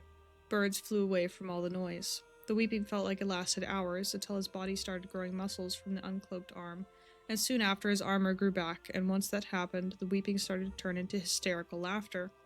While he laughed, he grew in size and his armor began to look like flesh. Then suddenly the laughing stopped. The quiet felt like it stretched on for days, but it only lasted a few seconds, until there was a loud fleshy rip that filled the air. Sentinel, now twice in size with veins pulsing all over his body. He grinned as he smelt the pain all the way over here. He thought to himself, if I hurry, then I can make this meal last a while. Then without hesitation, he roared and ran on all fours. He moved unnaturally fast, smashing through the trees if they got in his way. He had no thoughts other than the one to make the pain last longer no matter the cost. But that's when he felt it, a scream for help that no one could hear. He smelt the pain of abandonment, he tasted the pain of anger, and he felt the pain of fear. This was like an ambrosia to him, so much pain in one creature, but then it stopped, and with it, he stopped. He asked how could a creature endure so much? Then the crying began again. He remembered what happened, and he screamed in frustration as he finally got control of himself. He forced the instincts to stop, and he could finally think straight. As he cried, he shrank, and then he started screaming in anger. In a rage against himself, he tore off his right arm, making a bone-curdling snap as it came off. His right arm twitched a few times on the floor. It was still large in size and was covered in veins.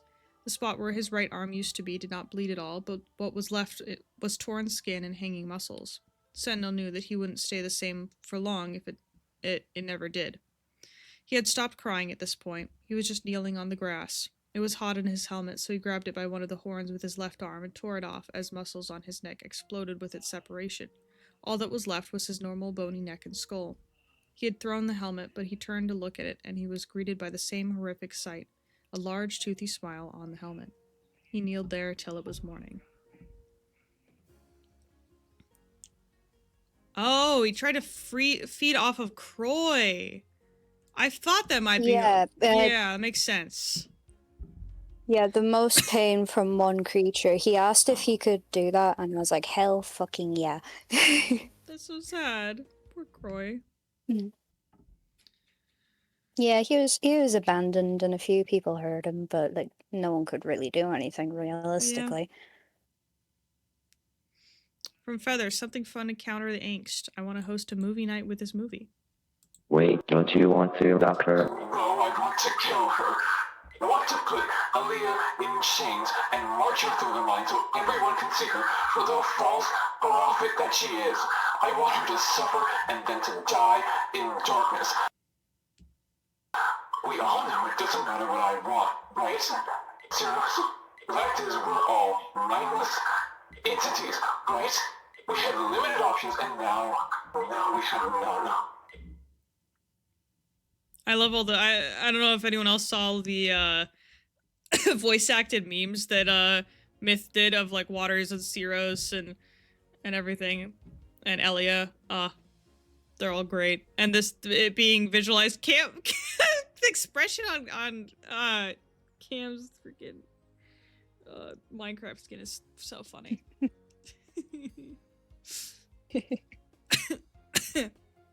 New lore from Bacon.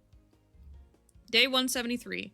I am back and I feel stronger than ever. After the whole poison gas thing, I migrated back to my cave, where I've been resting since I didn't want to be a bother for the hospital staff. My neck has seemed to heal and I'm back on my feet again. I wonder what I'll have missed. I'll have to talk to a few people to get information.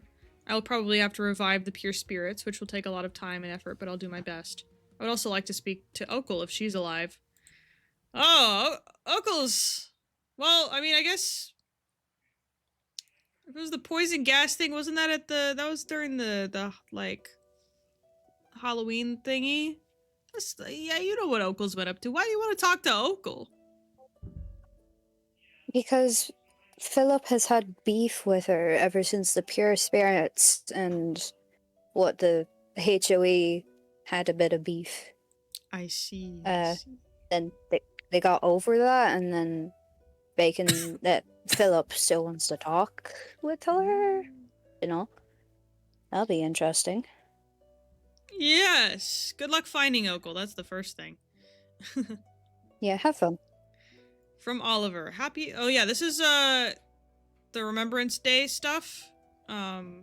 We haven't had the event yet. That's gonna be this... one of these days. Let me look at the events here. On January 1st. I think it's Thursday. Yeah. Never mind. It would be Thursday. Alright. Happy Anomaly Remembrance Day. Lovely Pharos, one day I will see you again. In hopes that you are still among the living somewhere, I will find you someday. In knowing that you are not, I hope your dreams are beautiful and your wings help you fly amongst the sky's oceans. Aww. That's so sad. Get ready for more sad. Here's Marcello's Great Anomaly Remembrance Day. AKA, I am forcing Virgil to write more. Winter on any planet is cold, but Solace has a special kind of winter. The winds are gentle here, so the cold just lingers in the air. The rustling of gravel beneath my feet was the only sound I could hear that night. Many creatures were already hibernating. There was a calming snow falling that night. Freya was with me, and she had brought 2 lanterns. One for Remembrance Day and one for Amelia. This trip up the mountain isn't very long, but it always feels like an eternity. Freya and I made it to the grave site for my crew, and I took a seat on the bench under the oak tree. I pulled out a granola bar from my pack and took a few bites. Can I have the lantern for Amelia? I asked Freya, still chewing on my food. Freya handed me the small metal lantern. It was the same kind she had made for the others. I removed a laser cutter from my pack and etched the name on the lantern, Amelia Reed. The sun had just set, so there was a dim orange-pink glow in the sky, and I lit the wick inside the lantern. I sat the lantern in front of Amelia's gravestone and began lighting the other lanterns for my crew. I still remember the day I met them all. The Arcturus was a brand new ship back then, and my crew was anxious to get to work. The concourse of my ship was bustling with activity, with everyone moving their belongings on board, and repair teams still running through all their final checks. Before we set off, I called everyone to the mess hall to celebrate our ship's maiden voyage. It seemed like I had only just met them when the anomaly went off. Not even a month into our mission, and I had to deal with almost my entire crew vanishing. If it wasn't for Freya, I'm not sure how long we would have survived. I'd wanted to be a captain since I was young, and I'd finally achieved my goal after so many years. Then in an instant, it was gone. Freya must have noticed me getting lost in thought, because I felt her hand on my shoulder. It's time for the other lantern, she said softly. Right, I'll light it, I replied, taking the lantern from her hand. I looked down into the valley and saw the other lanterns light up. I lit ours and stood patiently awaiting the release. The first lantern flew, then the next. I let ours go too. The sky filled up with the lanterns in remembrance of the fallen. I tried to picture the faces of my crew as the lantern leapt up into the clouds. The thing I feel the worst about is that as I try to picture each face, I can't remember what they all look like. I'm sorry to all of you. I wish I could give you the memories you deserve. I hope it's enough that I remember your names. That last part Wait, killed me real every quick. time. Check art. The what? Check art. Check art? Check art. More Yelena. Really? Ah! Yes! Yes! Cece, you are feeding her. This is the disco ball of someone true Yelena! CC Art Disco Ball! Cece, you are feeding Aw, us. pinned by Mika. You're Why did you so- pin your own message? Oh, this is fire. I can't wait to show Virgil these. He's been playing this train game with Fluffy that he's been waiting for all week. All day, like, from like 10 in the morning until now. It's been like 12 hours. Oh, she's beautiful. I need to pay you. I need to commission you. All right. The 6th entry, Remembrance Day. Remembrance is a terrible thing.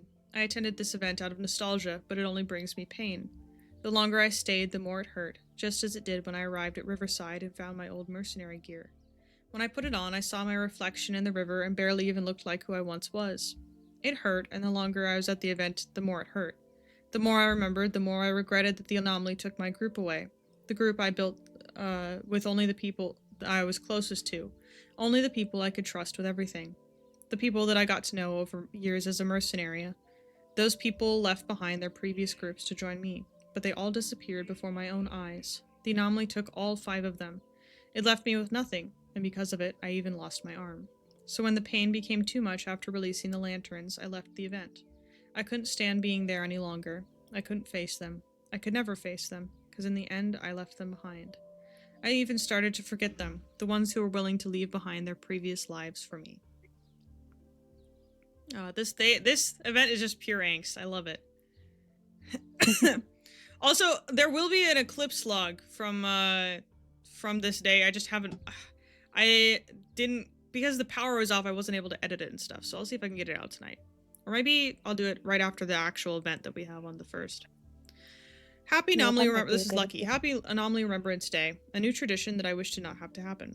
I do miss you dearly, but I know you'd be proud of me and how much I've grown.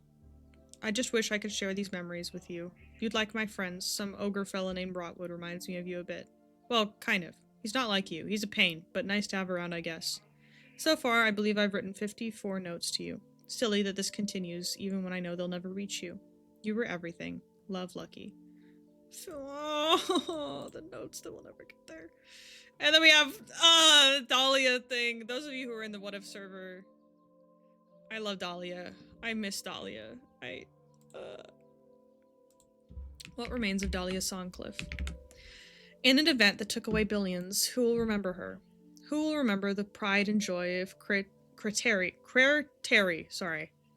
Who will remember how her giggles brightened the room? How she found her passion and healing? How kind she was with the younglings of the tribe? Who will remember the girl who sacrificed herself for the greater good of the planet by enlisting in the Soul Pack Navy? Who will remember how she lied on the enlistment form and said she was of age because she knew that she was only capable of carrying the burden? Will someone remember the scared little girl in the remains of the battlefield, tasked with sewing up the gaping wounds of countless civilians caught in the crossfire? Who will remember how she worked tirelessly, climbing the ranks, throwing herself into training and schooling until she graduated? How every night she secretly worked on researching a cure for her comatose little sister, who was struck by a mysterious illness? How did her family feel when they received a message from her, excited that she was assigned to be a junior medic on the SPNS Arcturus, helping out rim planets just like hers? How she met her coworkers and felt at home. How she excitedly said that there was a breakthrough on the horizon. She was close, she said. Her people soon wouldn't have to suffer anymore. She felt it. How would they react if they knew that that would be the last message from their little girl? She chose the 21st of December to celebrate her birthday. It was the winter solstice on Earth, a place she so admired. The longest night of the year. A time for reflection and staying close with your loved ones. It's a night of community. It's a night of celebrating that the worst is over and that there are better days to come. When the universe disappeared, there were streamers and balloons through the halls. A cake in the refrigerator, a tune yet unsung for the junior medic, all prepared to celebrate what was supposed to be a joyous day filled with laughter, music, and dance. The cake sat in the fridge for at least a week until the captain finally threw it away. It took another week for someone to tear down the banners. When it happened, she was in the medbay with Yelena. The radio was playing some earthly music softly in the corner. Dahlia was humming along as she worked on restocking the bandages in the cupboard. It was a peaceful moment, one that they both worked so hard for. A moment of peace, a moment of respite after all destruction they had both seen. They fought their way up to the top. They fought for the right to be on board. Maybe Yelena had a small gift for her. They weren't close, not yet. They would never get the chance to. But maybe, just maybe, she picked up something small on the last planet they had been on in anticipation of her birthday. A small token of some kind. And maybe, just maybe, that gift sat abandoned in a drawer in her quarters for years, only disturbed when the new Arcturus crew, the ones of Solace, removed all items in anticipation of the decommissioning of the vessel, where it sits today, in a chest somewhere on the lands, forgotten. A small token of friendship never meant to be. And with the ship, the last reminder of the crew was gone. Those halls, although their time in them was short, held the ghosts of those who were lost. And what remains of her family? That tiny Ice Age planet far out of the way of the Soul Pack Navy. What remains of her research? What remains of her baby sister? Was she taken too, or does she remain comatose? And if she did survive, what about the rest of the tribe? Was the sickly baby sister left all alone in the grotto their people called home? The truth is, nobody knows. After all, when a great cataclysmic event occurs, who thinks to check in on the tiny rim planet? Dahlia was their ambassador, the one who let the universe know that they exist, that they were here, that their little corner of the universe laughed, loved, and lived just as the same as everyone else. Dear Dahlia, your life was a book filled with wonder and joy. You were knocked down several times and had every right to hold a grudge, but instead you chose kindness and understanding. But your story, not even halfway through, was cut off abruptly mid-sentence.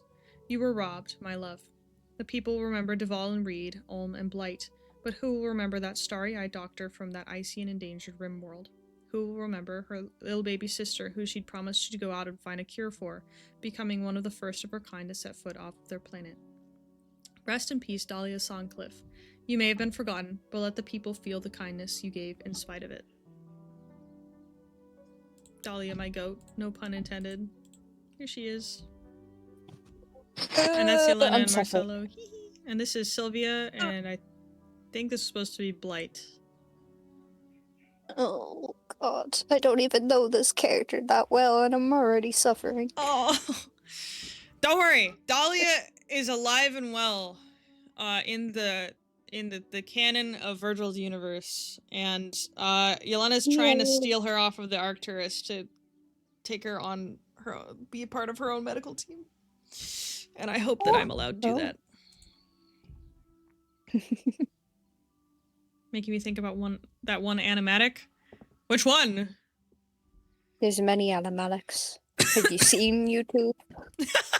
Have you seen YouTube? I'll read mine. Okay, cool.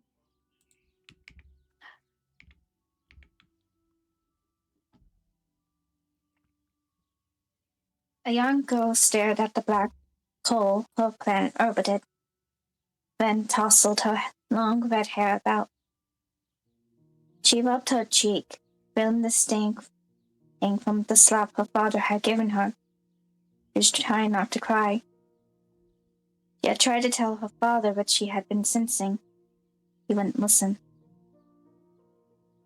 I will not listen to such cursed talk from a child like you, he had yelled. The child ran away from her father. She had hidden in the garden. Why wouldn't her dad listen to her? She wasn't cursed, right? Maybe Yukima. A deep musical voice called out from behind her, pulling the child's thoughts. She turned to face her mother. The posture went straight and rigid. Mother, The child said, trying to still her trembling hands. She wanted to stem. Felt the need to braid her hair out of nervousness. Stemming was unbecoming of a princess. That was what her father had told her so many times. Yuikima felt her mother's hands gently take hold of hers.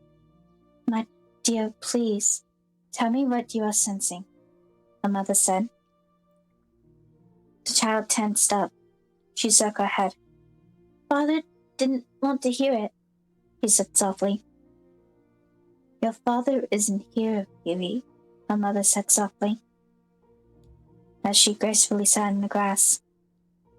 Yurikima had to bite a distressed jerk down. Her mother's clothes were going to get ruined. It was going to be her fault. It always was her fault. You can speak about it here, to me. Please, my daughter, what are you sensing? Yukima hesitated a bit longer. Then she spoke. Death, she murmured. I sense death. She slowly pulled away from her mother's and started to pace. Something's going to happen. Something bad. I can tell. I just can't tell what. Oceana looked troubled. She grabbed Yurikima by the shoulders. Go to bed, little one. Getting late, she said softly. We will worry about this feeling in the morning. Yurikima stared. Then she nodded. She looked up towards the black hole. Then she looked away. Her mother released her. She retired to her room for the night. In the morning, she awoke to screams. The feeling of death choked her. Her brother was gone, leaving his spirit behind. Her mother was gone as well. Their spirits felt in pain. Of course, father blamed her. It was her fault. Light awoke from her dream, tears fully floating away from her eyes. She hadn't had that dream that day, the anniversary to the great anomaly. She couldn't tell. The void was nothing but darkness. There were no anchors for her to tell time. It felt like months had passed. Had months passed? She wanted to go home.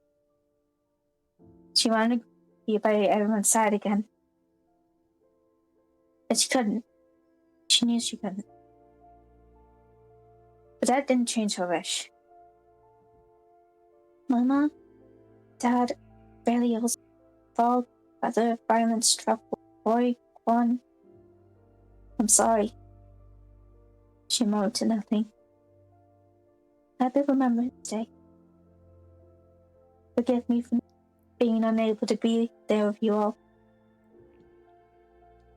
My heart. Suffering. Ugh. All right, from Kron.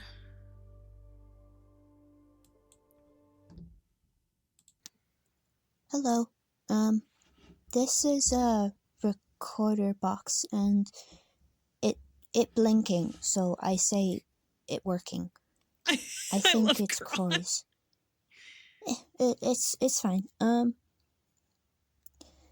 Grumpy Demon fixed my mask. They used something called something. I can't remember. And it also has a meaning that I can't remember either. But not important. It's fixed and it still fits and nothing was changed a lot, so it's good. It has these cracks that are the Kurkra August Dove. Yeah, those cracks that are those colors along them, and it looks pretty. So yeah,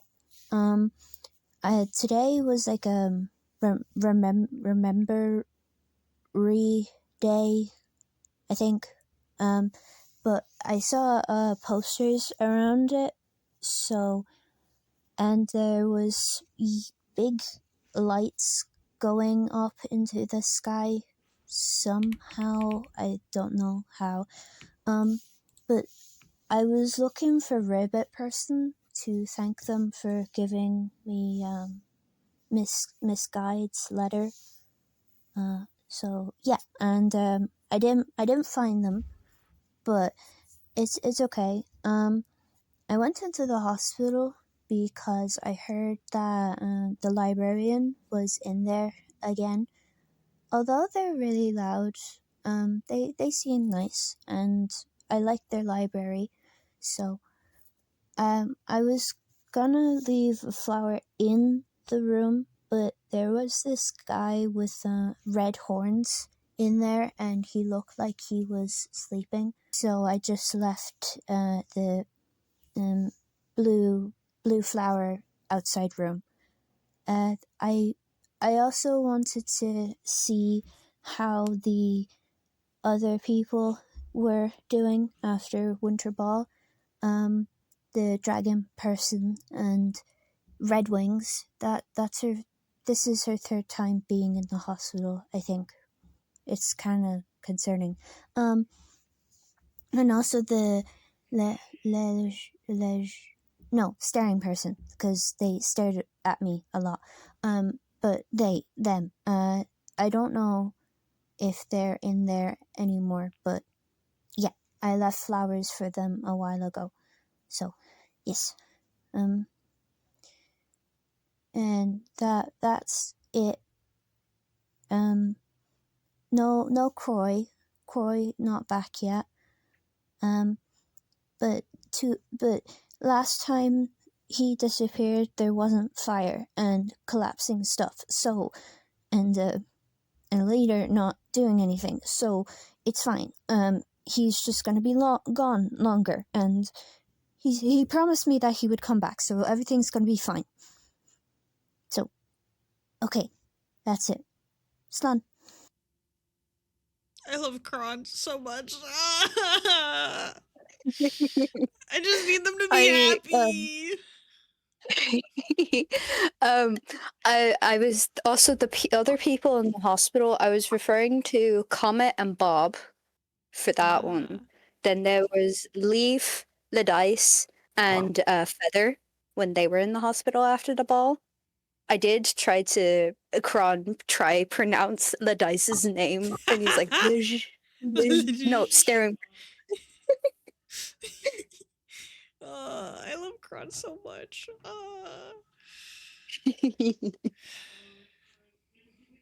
Also, Light, are you okay? I'm good. No, I'm okay. That was meant to like be a kind of happy thing because I know everything else is very depressed. It's not from you. I started to kind of tear up at the end of my talk. Oh, okay. Yeah, I hope you're okay. I cry My own when dog got me. Yeah, I cry sometimes, like when writing stuff for either for Freya or for like other characters or whatever. Especially thinking about like thinking about stuff that I already have planned for like the end of the like Solace's arc or whatever. I get very sad thinking about that, just about everything tying up at the end. Anyway, it just means you're invested. It's a good thing. Also, Freya, I want to apologize now for a dog I've been writing. Oh no. It's very long. Oh, it's okay. I'll read anything, even if it's very long. I just, you know, it goes to be very late. Eventually, I'll have a job that actually allows me to start streaming earlier instead of at 8 p.m. All right. Yippee. Carrie's lore. Small lore writing for Carrie since I've been fairly inactive making anything. All right. Curiosity killed the cat. That's what they all say. I don't agree with that. I would have died long ago if that were the case. I say this with my own mind's reassurance, because who the hell dies that way? I've grown terribly bored just sitting idle and wasting away in some dark and depressing cave. Technically, life hasn't been all too bland, but I failed to convince a funky-looking individual to follow my advice.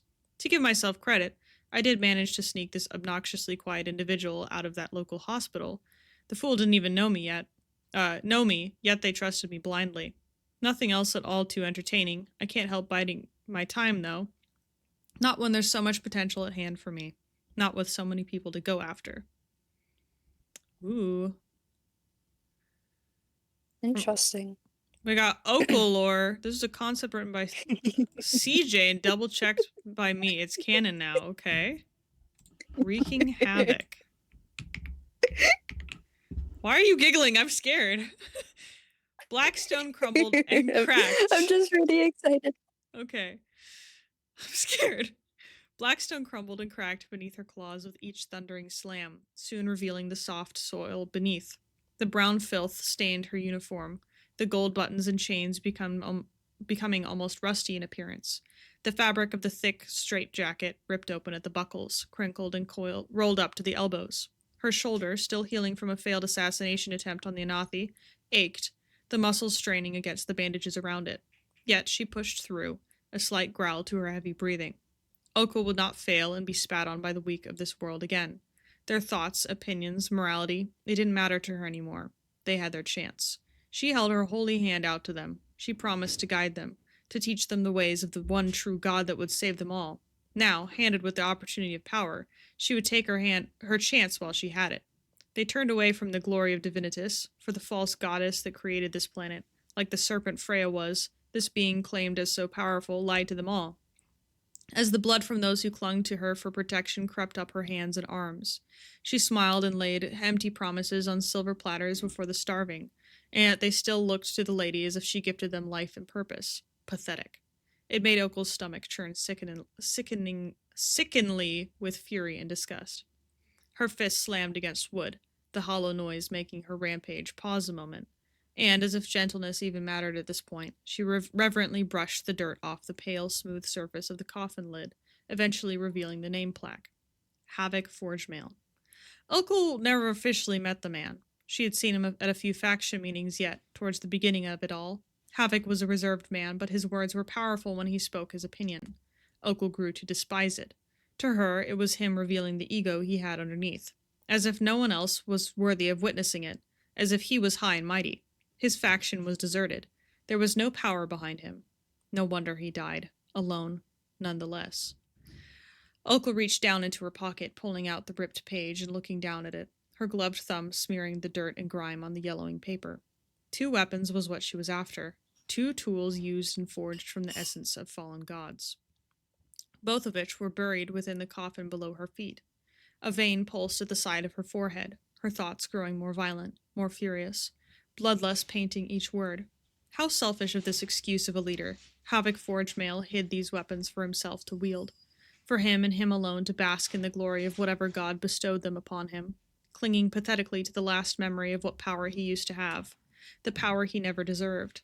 He died fighting with them, yet failed and passed alone. No one should fail with such power. He was never deserving of these tools. Okul deserved them. She was worthy. She was worthy in the eyes of the great Divinitas, and that was reason enough. The eyes within her hair opened wide as she let out a bellowing roar, a grin of slight insanity stretching her face. She raised her fists high above her head before crashing them down upon the lid of the coffin, the impact sending an echoing shockwave that was swallowed by the forest's dull life. She did it again and again, her fingers curled around the edges of the cup-dented lid, reefing it off and throwing it aside carelessly. She barely gave the peaceful yet strangely preserved body of Havoc a glance before grabbing the body by the collar and dragging it out of the grave with one hand. She threw it down to the ground, watching as its heavy limbs thudded to the ground. The ram skull latched to the dead leader's head, scraping against the cobbled pathway that led to the grave. She adjusted her gloves, that grin still plastered to her face as she turned sharply to the coffin and its contents, kneeling down within the grave with slight haste. There they are. Nestled on either side of the body indent of the cushioned base of the casket were what she was looking for, what she believed she had the right to battle with. The Sword of Blight, a blade radiating power that made Okul's smile twitch at the corner with delight, her tusks sticking out further. It was a weapon that consumed a person's very soul, rotting it to charge its power. It wouldn't work on the great Lady Freya, the woman being the very essence of light and not having a soul, but if Okul were to go after those close to the planet leader... A shiver of thrill spiked up Okul's spine at the thought. The Hammer of Forges. It was smaller than Okul had anticipated, but something small could be just as deadly. It was a tool used by Havoc's very own goddess that he had dedicated himself to, Ulta, god of smithing. After the god had fallen, she bestowed the hammer onto Havoc before he had traveled to Solace. She believed that he would do good with it, and believed that her prophet was worthy. I wonder how disappointed your great goddess is in you. Her misjudgment is laughable, Okul remarked, turning her head to gaze at the limp body behind her, as if Havoc still lived and was listening, helpless to stop her. The general adjusted her sleeves before reaching a hand down into the casket beneath her, her fingers brushing against the handle of the blade first. A jolt launched up her arm, making her grimace, but the grin on her face never faltered. Her gloved, clawed hand closed tightly around the handle, slowly trying to lift it, but the sword began to tremble, feeling strangely heavy. The crooked, sharp blade seemed to straighten out and curl back in, the veiny lines of power reaching out across the whole surface pulsing, slowly getting faster the more Okul tried to pull it up. She managed to, after using both her hands, the plagued steel clanging heavily against the stone path. It behaved as if it was actually alive, shuddering and pulling itself around in Okul's fingers. It seemed like it was trying to get away from her, always moving in the direction of Havoc's dead body. This made her grin falter, patience running thin. So, with a hefty swing, she slammed the sword against the headstone, watching as the stone and golden markings crumbled into a pile of rubble. Not even sparing a moment once the sword had stilled, the general yanked a long, heavy chain off of her belt, wrapping and securing it around her hand and the handle, no doubt blocking off some blood flow. The sword shuddered violently in response, but Okul merely cracked it down against the ground this time, sparks of black and red flame appearing with the action for a split second like a cursed whip. A heavy exhale left her, her fingers curling and adjusting in their forced position. Surely it'd only be temporary. The blade would behave after a few deaths, to satisfy it. Ulka returned to her knees, pushing away the chunks of headstone that had fallen on top of the open casket, revealing the hammer once more, still nestled in place against the now slightly tattered cushioning. Not a scratch on its surface. Her hand reached down to snag the handle, ready to lift it and begin her hunt.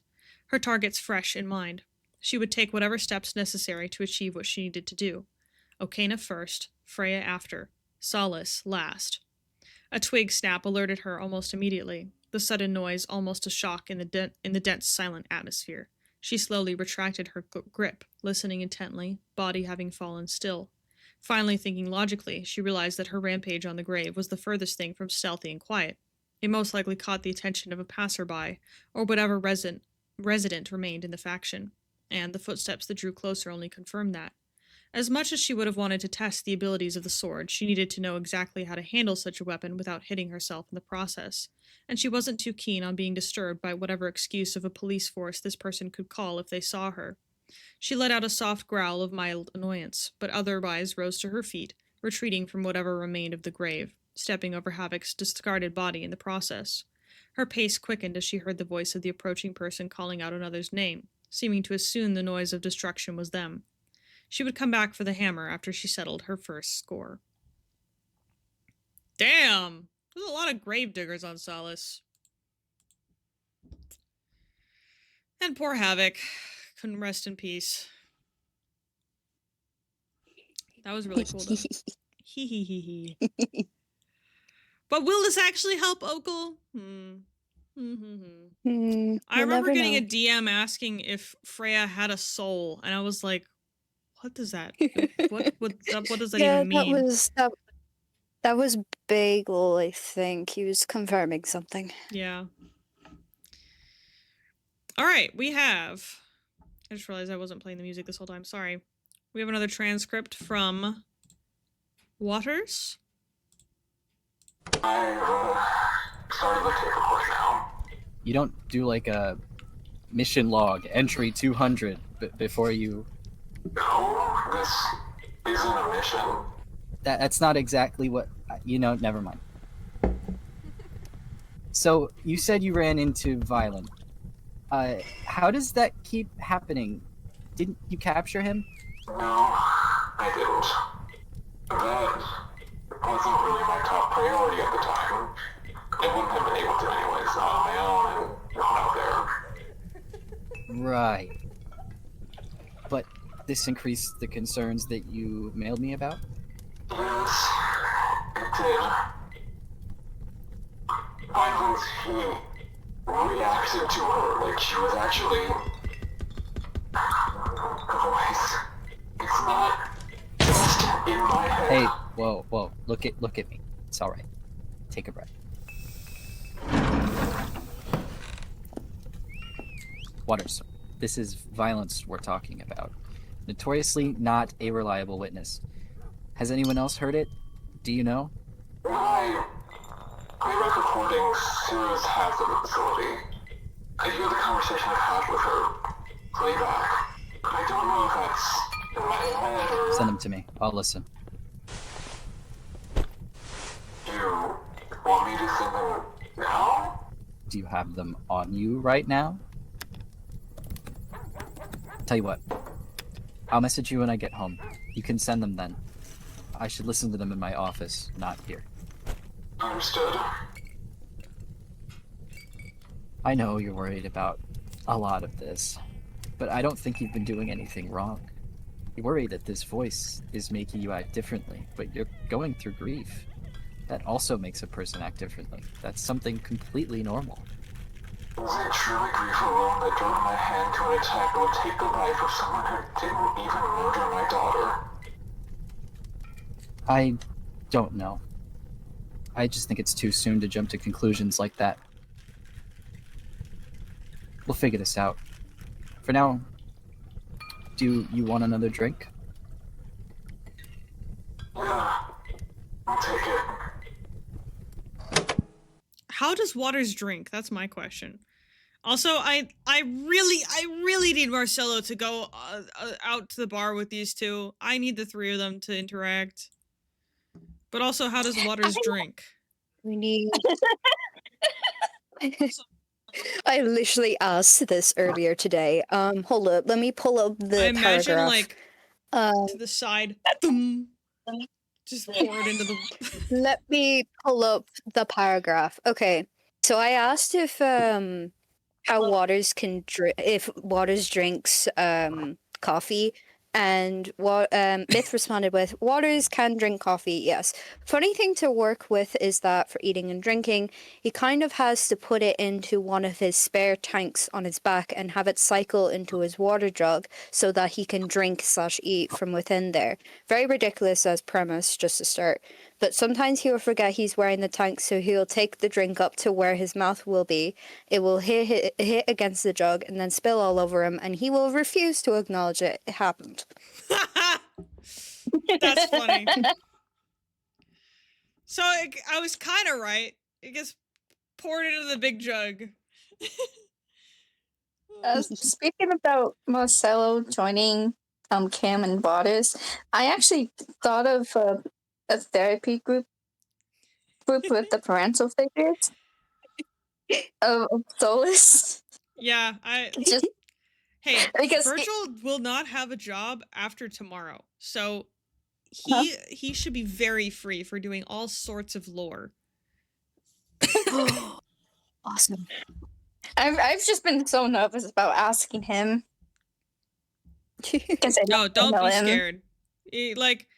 He's always like, everyone's always afraid of me, but like he's not scary.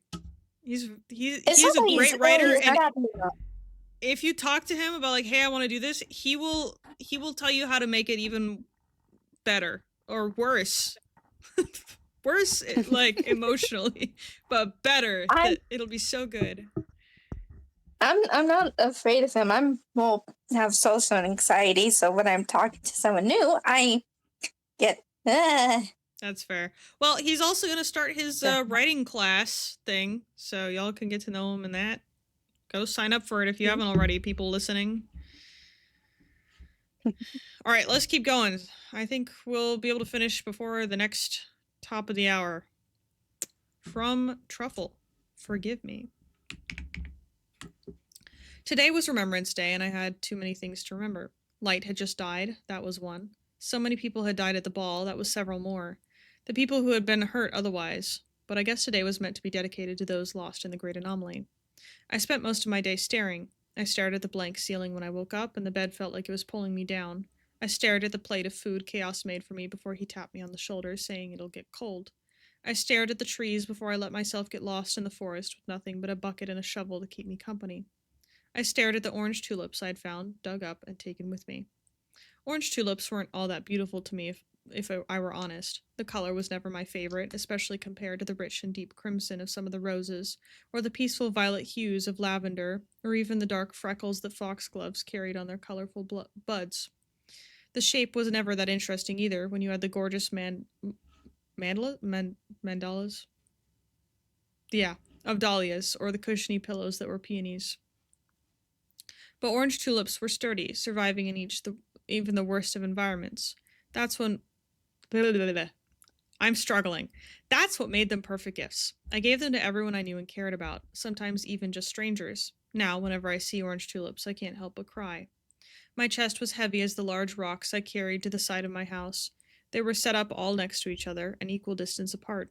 The rough edges and dirt were crude, to say the least. I went to the marketplace, buying just a small chisel. It was dark by the time I got back, but I didn't care for the curfew, staying there, breaking off small parts of each rock until they looked perfect. After that, I got small planks of wood, engraving small messages into each of them. In remembrance of Liliana, in remembrance of Janet, in remembrance of Icarus. But I broke them over my knee and restarted because they wouldn't want to be remembered like that, all sad and dreary. In celebration of Liliana, in celebration of Janet, in celebration of Icarus. Memories came rushing back to me. Me and Liliana would go rushing out into flower fields during our breaks that were few and far between. She would be in her old dark pink gown that she didn't care to dirty with grass stains. The wind would bully her, messing her dusty blonde hair up just because she was always forgetting to bring a hair tie. Then we would pick up the same flowers each time we went. I would pick up piles of orange tulips, giving the highest quality ones to those I was closest to. She would always pick the lilacs and a singular red rose that went to Janet. Her fingers got better at avoiding the thorns over time. The sun would be beating down on us in the summer, cold chill stabbing us in the winter, yet we would be laughing when we inevitably did something dumb. One of the things I remember most is the scent, sweet wildflowers, especially potent when they release their pollen in the spring.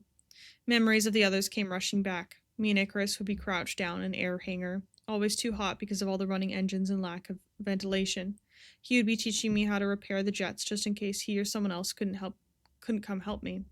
Janet would sit with me, sipping her chamomile tea and talking about petty drama I never bothered to get involved in. Maybe the lack of these moments was what made Solace feel so empty to me, the lack of community. Yet, I feel as if I have no option but to be distrustful of these people. The thought of what I had lost made me cry. The crying made me tired. Just how long had I been out here? I had one more question before sleep took me. Do you forgive me? Truffle had been out nearly all day, and I couldn't help but worry. I was still getting used to the way time is perceived here, and it must have been 1 in the morning when I finally went outside to search for Truffle. I didn't have to go too far. They were collapsed on the ground in front of the 3 pieces of stone, 3 graves. What was more interesting to me, however, was what they must not have been able to see. 3 apparitions that were not souls, were not spirits, but rather pure energy of what was left behind. They were devoid of life, personality, and any ability to think anymore. The situation was terrifyingly strange. Just what had happened, while I was presumably sleeping, to strip a creation of not just their life, but spirit as well. They were presumably feeling the last emotion they felt before tragedy had befallen them, blazing a red-hot rage. Targeted at Truffle. They had done something and these people did not forgive them. At ease. A creation made with my powers could only truly rest in peace if I myself dismissed them. It was horrifying to think of just how many others fell to the same fate. I carried Truffle back inside, covering them with a thick blanket as it was a rather chilly night. After everything was peaceful in the household, I left. And I climbed the highest mountain I could find. The air was cold to the point it burned, but I didn't mind. Today was Remembrance Day, but I felt as if I had forgotten everything. Still, I let myself dissipate, particles of my very being dissolving past the atmosphere of the planet and into the familiar vast expanse of space. It felt weird to do, considering I was still regaining much of my strength, but I was calm up here all the same. Fragments of the past were finally coming back to me. She was coming back to me. Everything felt peaceful, yet overstimulating at the same time, and I found that I could not stay up here for long. I came back down, falling like rain. It was dark, and Truffle had said something about a curfew, so I made sure I got back to the house quickly. I couldn't help but spare one final glance at those graves. I want to know what happened to Truffle to make those 3 hate them. Like, what did they do? Alright, from Loki. Consumed. I'm already on the road when the day finds me. The air is cool, the kind that settles into joints. Gravel shifts under my shoes in a familiar way, and I nod to a man I pass without really seeing his face. I sit at the table. The chair creaks when I settle into it, knife in my right hand, fork in my left. They tremble a little, but that's nothing new. I wait for them to calm, then cut carefully. The motion comes back to me easily. I chew, slow and practiced, the way I was taught. I dab my mouth with a napkin. It all feels in order. I'm walking again, halfway past the post office. Someone calls out a greeting. I answer a little too loudly and laugh at myself for it. The sound surprises me, but only briefly. Laughter passes. My fingers buzz, a quiet restlessness. I shake my hands once at my sides, like loosening stiff joints, and keep going. Back at the table, the light has shifted. Afternoon, maybe. I take another bite. The taste is full, grounding. I concentrate on cutting even pieces. The fork skids when my hand jumps. I smile at the small mistake and adjust. The square opens up in front of me, stalls, voices, and the low murmur of a day being lived. I pause because my knees feel uncertain. Then they remember themselves and I move on. A woman asks if I'm coming later. I tell her yes. My jaw chatters when I smile, but she doesn't comment. At the table, I sit a little straighter. I chew more slowly now. There's an ache in my face, the pleasant kind that comes from use. I wipe my hands, careful to keep things neat. At the well, I lower the bucket. The rope trembles with me. Water rises, dark and steady. A boy watches wide-eyed. I grin and bow slightly, like I've done something worth clapping for. He laughs, so do I, longer than necessary until the sound fades on its own. I take a seat on the low wall nearby. My leg bounces. I rest my hand on it to still it. At the table, there isn't much left. I notice without urgency. I cut smaller pieces, more out of habit than need. My hands knock the utensils together. The sound makes me smile. I chew, I swallow, I breathe. I stand and greet the old man passing by. He asks how I am. I tell him I'm fine. It feels like the right answer. My shoulders twitch once sharply, then settle. I'm sitting at the table with an empty plate. I line the knife and fork beside it, parallel, satisfied. I wipe my mouth one last time. The chair scrapes softly as I stand. The street narrows towards my house. The key trembles in my hand, singing against the lock. I hum along quietly and the door opens. Inside, everything feels close and familiar.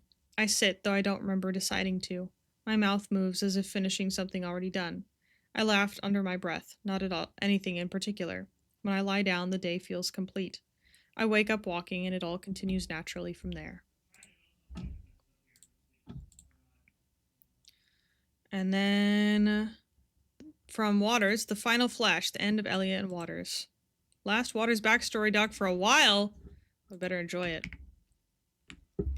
Memories and Mistakes, Flash 3, 18 years ago. Codename Guide, Alderic, Waters, Elia, Wavebreaker, Severin, Patch, Kevara, Rox, Riken, Raven. This team will only be relevant for this document. You forgot about this. All right. Patch. A voice crackles over into Alderic's earpiece. A loud, audible distress on open mic. For a mission that is supposed to be silent and quick, but he cannot bring himself to correct it. He cannot will himself to even move. No, no, no. Patch, stay with me. Listen to me. Alderic pulls his head back away from the scope of his rifle, no longer able to watch or listen as Kevara rushes to Patch, shaking their body where it lays on the ground. Severin's body. They don't need a code name here, not in thoughts. A friend. Laying on the ground from a wound that came from inside the building, but that can't be. He scoped it out himself, personally, the day before, as well as early this morning. The only people who were supposed to be there were the targets, who he watched enter from his sniper nest, but not from the direction of the attack. How did he miss this? He never misses. Alderic snaps the stands, then stands up on his rifle and rolls it from the strap onto his middle back as he drops into a slide going down the hill towards the building in quick succession. Mission is compromised. Rox, grab Patch, and leave them. Elia's voice cuts through the cold air, builds silence in its wake as the words are processed, as the meaning is gathered. Alderic's boots snap against the wet mud at the bottom of the hill, breaking the moment that became frozen in time. He stands there, still there, I'm struggling as we get longer through this thing. I'm tired, sorry.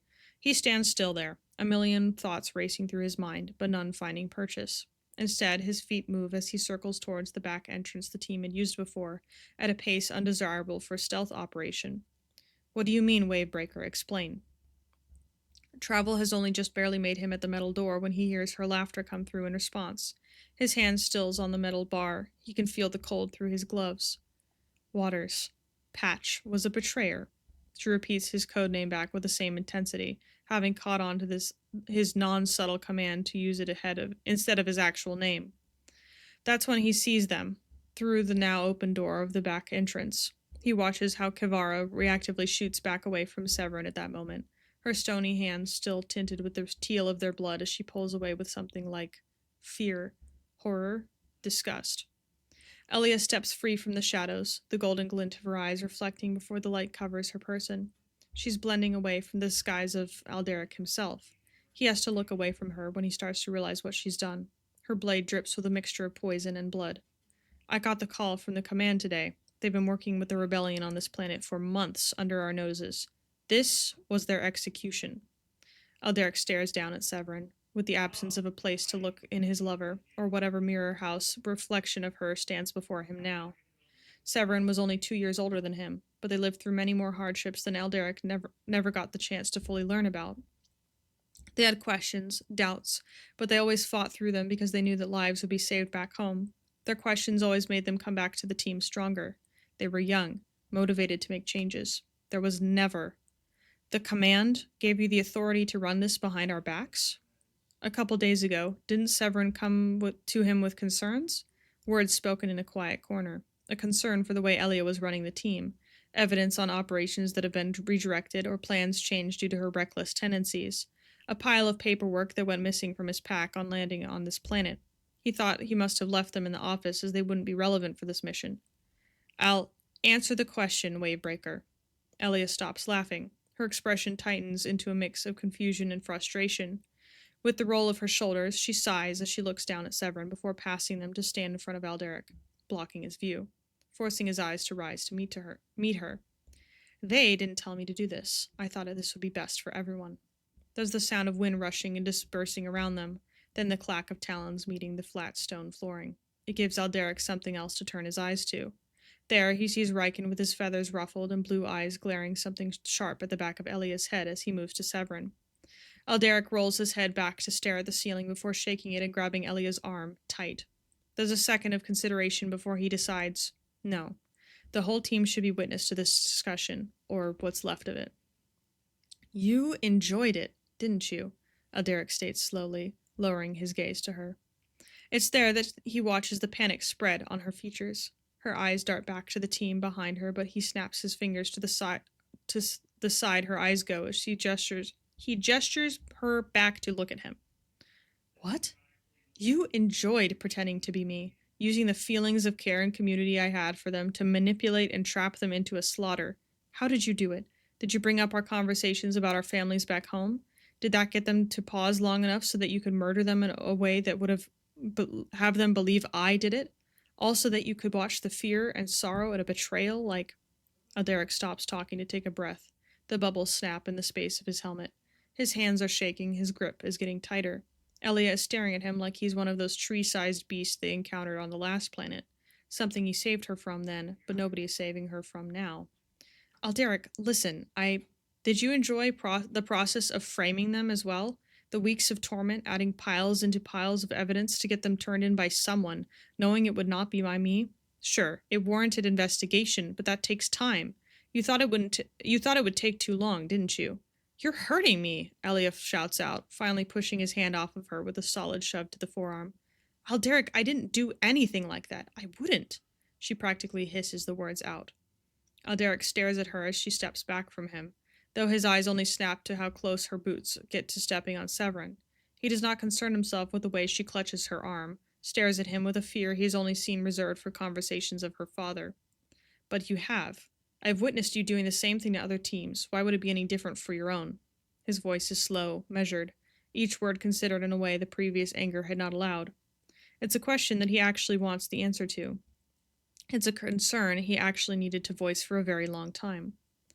I am the leader you appointed to this team. I had a right to know, to plan accordingly, Alderic states, grabbing her arms and pulling her back and away from the body so that he can gesture to it, even though at some point it became covered by someone's coat.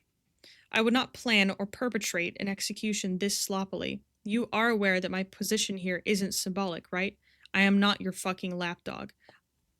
I will not sit and behave or let you bite on my behalf. Then he pushes away from her. She stumbles back a few steps, but catches herself. Alderic doesn't even look at her.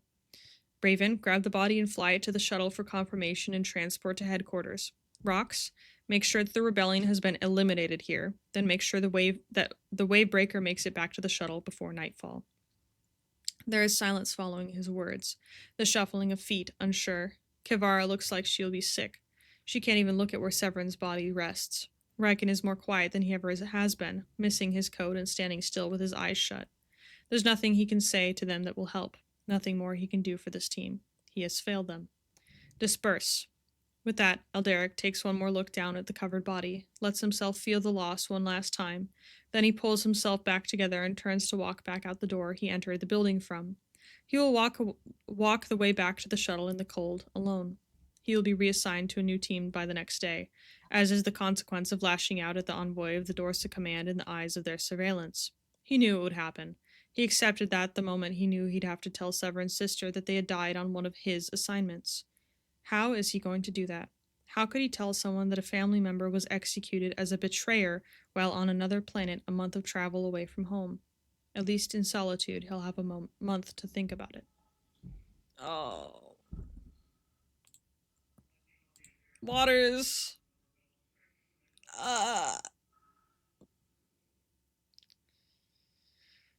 Yo, yo, yo, this is the point of view from the government in Waters lore. May edit this later. From Bagel. Okay. 1,005 years before the Great Anomaly. This is Magos' backstory lore. Oh, interesting, interesting. Okay. This planet sucks. Dry, red sands and mountain terrain has filled my vision. On the corners of Clint Velreal, we must take this moon before moving on to the next planet. I would have loved to conquer the main planet first. At least there is water on it. There were 16 men with me. There were more, but they split off to try and capture one of these world factories.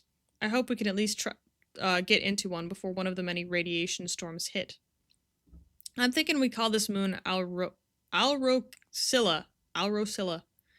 The soldier who spoke was called Vac. He unfortunately was my comms officer. His job suited him perfectly, for he could not keep his mouth shut. He was big for his species and was insect-like. He had a pattern of red and gold on his exoskeleton. Sadly, the comms were not correctly fitted for his species. That just sounds as dumb as you look, Vac, the medical officer yapped. Oni, that was her name on the file, a small rodent-like species. I do not like how she scurries across the ground in her semi-bipedal form. However, I do respect her for her knife skills. How about we call it a factory, since it's the reason why we are even here? My voice ordered.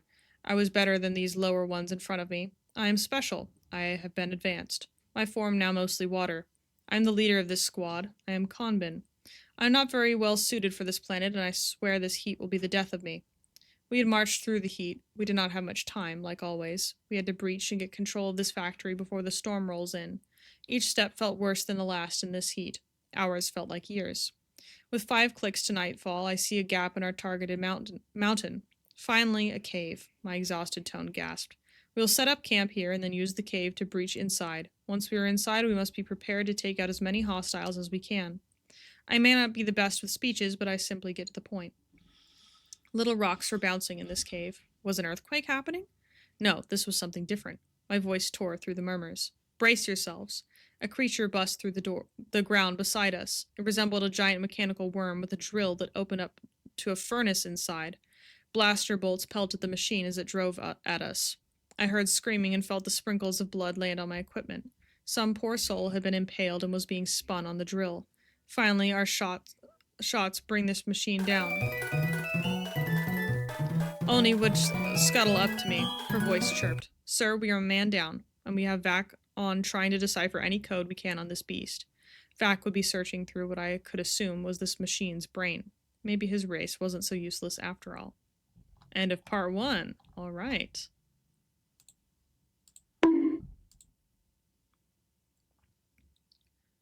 The point of view from the government in Water's lore. That's very interesting. I'm looking forward to seeing the connection. Hi, Krufik. Mix-ups and tales. From CJ. Right. Did you want to read this? I can read this again.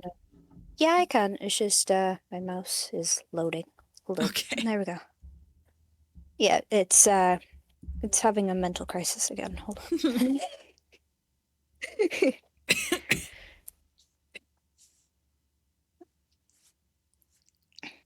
Load for me. There we go.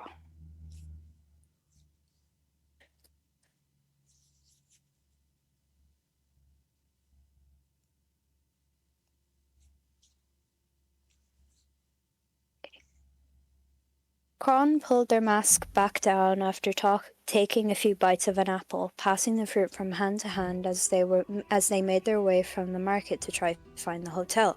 The carrots in their pockets, fresh and washed, gently knocked against their legs from within their trench coat pockets as they walked, following the path lined with flora and trees. They had been starving, not having much food left at home, so by the time they reached the bottom steps leading to the Statue of Remembrance, the apple was skinned down to its core. Kron spat out the seed they had almost eaten, carefully placing it back into the slot in the fruit remains, and continued to walk, keeping an eye out for a bin. They didn't want to just drop it on the ground. That was gross and unfair, especially since the place looked so nice. Kron hurried their way past the community center, their hooved feet meeting smooth carved stone, coming to face the awkwardly long path towards the courthouse. Surely they'd be directions at a hotel somewhere here, right? Kron continued on, occasionally coming to pull the shoulders of their trench coat back up, the fabric being pulled down their arms from the weight of the vegetables in their pockets. But as they were just about to quicken their pace past the hospital, a random spark of red against the pale building made them falter. It was a woman with red hair standing on the porch, her arms crossed and her back leaning against one of the posts, a scarf around her neck occasionally being adjusted by her hands as she gave a look around every now and then, but mainly watching the hospital door. It was Krufik, the ruler of guilt as Kron knew her by at first. In a few of Kroy's stories, the ruler of guilt is mentioned a good bit, but Kroy had mixed up the names a few times, so Kron was able to deduce that this character was Krufik, or at least based off of her. Kron used to like the character, even after they found out that it might have been an actual person, but now, with what the actual person has recently been up to, Krifik's head turned away to look around once more, but this time she caught sight of Kron, who had been unintentionally staring at her while lost in thought. Gave a small wave, which in return, Kron just gave a hesitant nod before turning to continue on their way, cursing at themselves for zoning out there, of all places. But just as they were focusing back on task, they heard footsteps approaching from behind, followed by a voice. Alfie? Hey, Alfie! Alfie? Kron faltered a bit in their steps, just as Krufik popped up at their left side and began to talk, not exactly letting Kron process things. This is the second person to call him that, the first time being Mr. Fisherman, but he backed off pretty quickly when Kron told him that they weren't this Alfie person. But Krufik, she just kept going, talking about the change of clothes, about visiting her in the hospital, flowers. What was she on about? I'm not Alfie. Krufik's ranting stopped once Kron interrupted her, her expression changing to one of confusion, as if Kron had said something completely random, which to her was exactly it. You're not? She was still for a second, then she began to move around Kron, her steps varying from quick and short to slow and almost hesitant, as if waiting for something about Kron to jump out at her. When nothing did, she stopped in front of them, one hand on her hip and the other scratching the side of her head, genuinely puzzled for a reason Kron didn't understand. Are you sure? I know you had Her hand moved from her head to gesture in Kron's general direction, seeming to be trying to find the right word. A situation going on, but I didn't think it would give you amnesia. Maybe your shot to head made you stupid. Kron mumbled under their breath, crossing their arms over their chest and giving Krufik an unamused look that she couldn't see. Before Krufik could comment on what they said, however, they continued. I'm Kron, not Alfie. Kron. Well, do you know an Alfie? I didn't know your friend. Maybe he with whiny bitch, your other friend. Kron stated this firmly, sidestepping slightly, wanting to leave. But then they remembered what Kroy had taught them.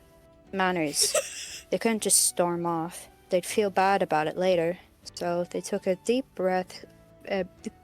quiet breath to calm down, just as Krufik seemed to process that whiny bitch was actually Okul. No, he wouldn't be in Frostfire. She paused for a second, her eyes darting to the side for a moment in thought. Then her attention flicked back. Do you know an angel? Or a Susu, maybe? Her voice heightened in pitch as she asked that, seeming uncertain of the question herself, but still asking. Kron thought for a second, perking up a little in a small realization. Kroy told a story called The Angel. I not know one, though. Krufik's face appeared to scrunch up, confused stutters escaping her slightly agape mouth. Krufik stopped herself, letting out a sigh and rubbing the side of her temple, her eyes darting over Kron again, like she missed something and she's trying to find out what it is she missed. Kron, on the other hand, couldn't figure out what was so hard to understand. Were they not saying something right? Did she not understand? They ran through what they had said again in their head, but didn't catch on to anything that could have caused a misunderstanding. You mentioned Kroy. Kron's shoulders tensed a little, but they nodded in confirmation.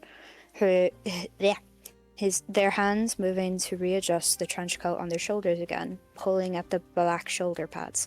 Their fingers brushed over a rip on the back of their arm of the fabric. They really should try to fix and wash the coat at some point. Krufik continued after a second, evidently trying to figure something out. Do they look like you too? They're the one telling you the story about the angel? What was it about? Corey not look like me, but Kron paused for a moment, trying to think about how to explain the story along with remembering it. As they began, their head was turned down for better focus, their fingers twiddling with the tie, which had been retied very poorly. They still hadn't taken off the clothes they wore from the ball. The angel was from stars. He fell with friend, down here, Solace. They made human bodies to fish in and hide from the witch, who made the angel and friend fall. They found family after a while, the angel father, ruler of guilt, and the knight. The angel and the knight close, but the witch found and made the angel and friend bodies sick. Friend left first, and the angel went after. They left bodies and went back to stars. They happy there, watching and caring from far away. When Kron looked back up, Krufik was the one looking away this time, her eyebrows furrowed in deep thought. One of her arms wrapped around her middle, the elbow of the other propped up on top of it, that hand scratching the back of her neck. Kron tilted his head slightly, a flicker of curiosity popping up in their mind, which Krufik seemed to notice, as she began to mutter her thoughts aloud. The angel, self-explanatory, the friend, probably Susu, the father, Eurillo maybe, but the ruler of guilt and the knight.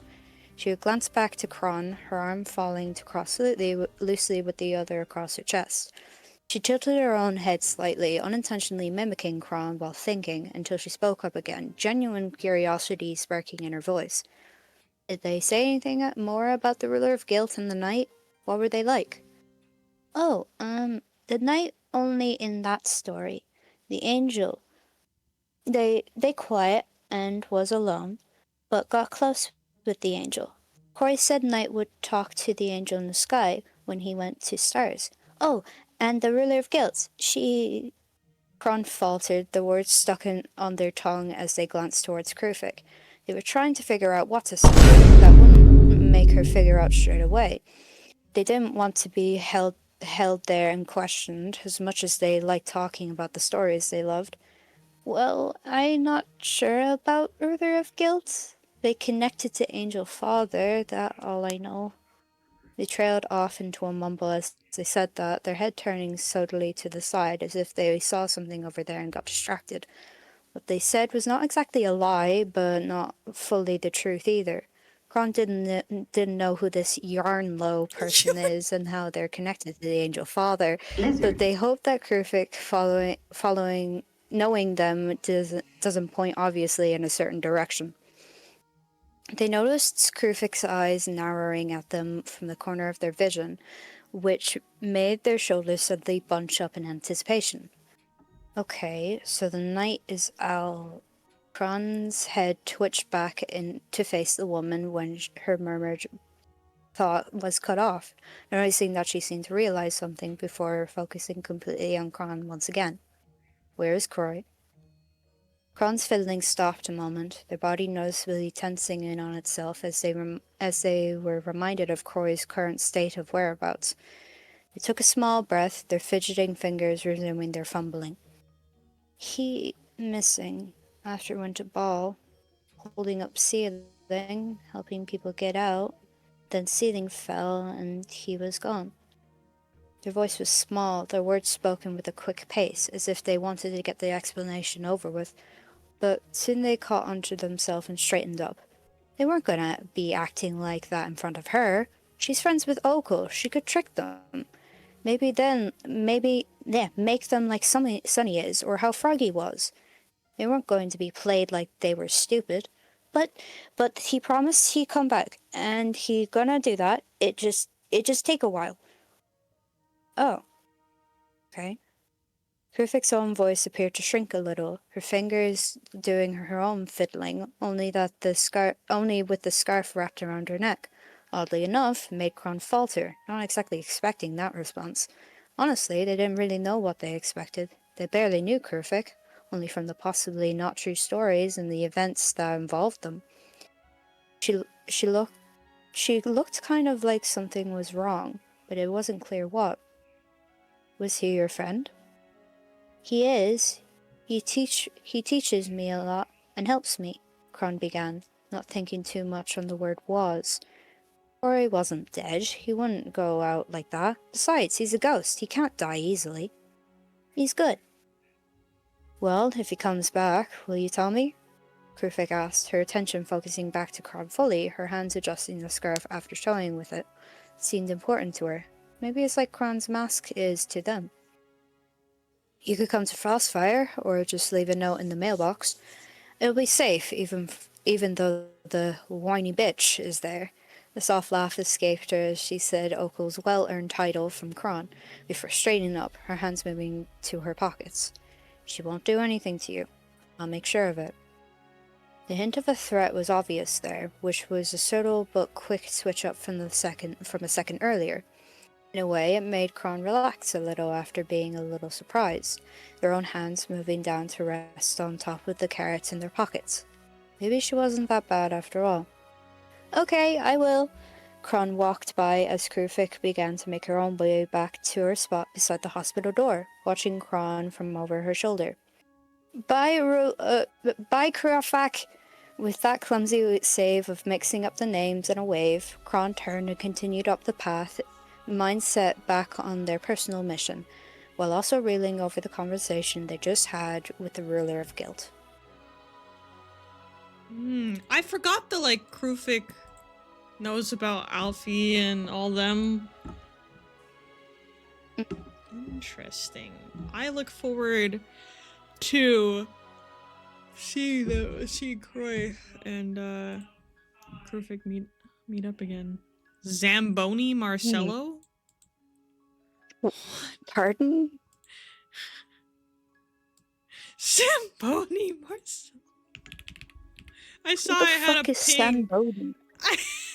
A Zamboni is like, okay, so you know how people are like writing and drawing the like skater, hockey, whatever, ice skating AU for like the SMP, and anyway, a Zamboni is like the machine that makes the ice smooth, like smooths out the ice, melts it and refreezes it or whatever.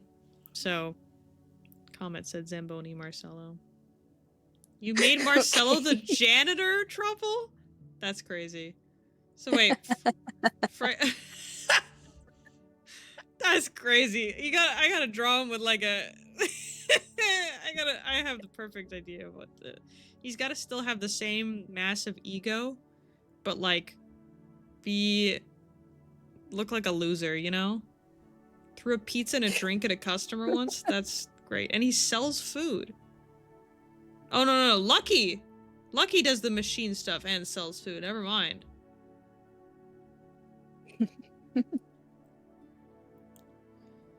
Okay. Continuing on. A thought. Neek the lore drop. Here we go. Oh. It is just one. It's just binary. The correct translation by Truffle. Don't look at the first one. That's wrong. The second one. I want justice for them, for all of them. Not enough is being done, but what can I even do? If I could just be everywhere at once, I would find that son of a bitch. I can be everywhere at once. I need to go to KOS. Ooh, the true bear emoji. I know what this is. I know what Glacier's cooking up. You shall see. Content warning for gruesome imagery. The reason of laughter. Backstory, by the way, of the laughing guy you made fun of. I'm sorry, I didn't mean to make fun of the laughing guy. It's gonna be the most depressing stuff now. Alright, here we go. Well done. Hollow Fade disease didn't arrive with sirens or explosions. It seeped in quietly, like mold behind the walls, until the whole town felt soft and rotten. At first, it was only a few children who stopped coming to school. Then entire classrooms sat empty, desks gathering dust that no one bothered to wipe away. The illness didn't kill quickly, that was the cruelty of it. It hollowed people out over months, draining strength, memory, and voice. Childhood stretched into long, pale waits for something that never came. In other towns, people spoke about Hollow Fade in hushed tones, as if fear itself might carry the disease. In my town, fear had long since learned how to scream. My little sister Mira was 9 when she stopped running, 10 when she stopped laughing. By 11, she couldn't stand without help. Her room became her whole world, thin curtains, flickering light, the slow rhythm of her breathing. I sat beside her every evening, reading old school books aloud because they were the only stories she still recognized. Sometimes she smiled, sometimes she didn't respond at all. I learned how to pretend. Pretend I didn't see how her hands shook. Pretend I didn't notice how my parents whispered arguments late at night, voices sharp with exhaustion and terror. Pretend the future still existed. The government said they were acting in everyone's best interest. Trains arrived at the station, iron beasts coughing steam, their cars sealed tight. Officials called it relocation, quarantine zones, temporary separation. They used words that sounded clean and reasonable. But the people who boarded those trains never wrote back. When my family's notice arrived, stamped and final, my father folded it carefully and set it on the table like it might explode. My mother cried. Mira didn't understand. I said no. I wouldn't leave her. I wouldn't let her be taken somewhere cold and distant, surrounded by strangers in masks. If the disease was going to take her, it would not take her alone. The containment unit came at night. They didn't knock. The door shattered inward, wood splintering across the floor. Shadows filled the house. My parents shouted questions that never received answers. The men moved with practiced efficiency, like machines that had forgotten what they were built for. I clattered against the wall like a doll thrown out after use, my shoulder crumpling beneath a grown man's weight. I watched. The gun, I watched as one of them mercilessly aimed and ended my mother instantly. Damn. I watched. My father, I watched as he fell to his knees, a bullet given to him as well. I watched. Mira, I watched as they grabbed her violently, shoving her outside. I watched. Outside, I watched as they put her in a cube. I listened to the cube. I listened as her screams pierced the ears of everyone around. To Mira, I listened as her voice disappeared. The fire. I listened to the fire that I heard outside, inside the cube that burned her. The silence afterward was unbearable. It pressed in from every direction, louder than the screams had been. The unit left as quick as they came, leaving me alone in the corner. I stared at my mother, my father, what remained of them. During that night, the town unraveled. The school burned. It was officially declared contaminated beyond saving. Flames climbed into the sky, devouring the place where I'd once worried about exams and friendships. People watched from their windows and said nothing. There was nothing left to say. Something inside me changed then. Grief didn't soften me, it sharpened me. Every loss carved a clear, terrible line. This was done by people, not fate. By orders. By signatures on paper. So I walked. Through streets lined with boarded windows, past homes abandoned midlife, towards the government building that still stood untouched at the town center, clean and bright, as if the suffering had politely gone around it.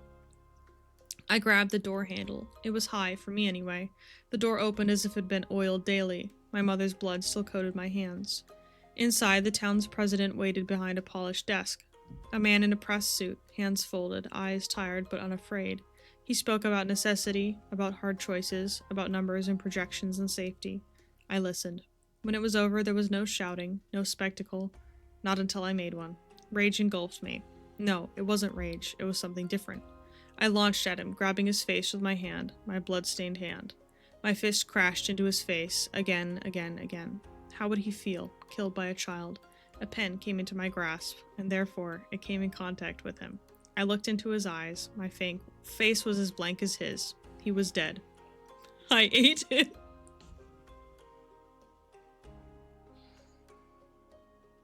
Sorry. I looked at the last line too soon. I hate it.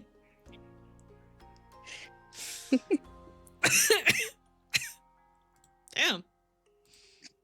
Alright. Must have been very hungry. Yeah. From Ray, we have Ray's backstory. The Pyrosalin were adapted to cold environments. However, they could withstand heat better than Chrysalins. Their skin was a warm, light-toned red with no unique markings. Ray lived closer to the Chrysalin settlements than the Pyrosalins of Virelin. Thriving among people rather than solitude. She was known for her stubborn loyalty, and once someone mattered to her, she refused to let them be forgotten or left behind. Virelin was a world of balance and patience, and Ray never quite fit the way her best friend Gray did. The Chrysalin lived in harmony with the land, listening before acting, moving carefully through ecosystems older than memory. Ray respected that, not quite getting the point of it, and still pushed against it.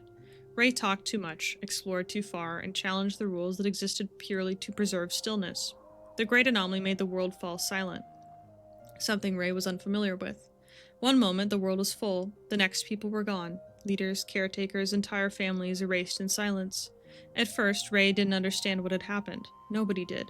If anyone else was alive on Virelin, Virelin was still there. The ice standing still, civilizations paused. It felt wrong. It was as if the gods couldn't hold their breath long enough before the next catastrophe took place. Only once every decamillennium. I have never seen that word before. Decamillennium. When a meteor and a comet aligned paths and made contact. Ice melted where it never had before. Oceans boiled beneath frozen crusts, sending toxic vapor into the air. Despite the chaos around her, Ray only had one thing on her mind.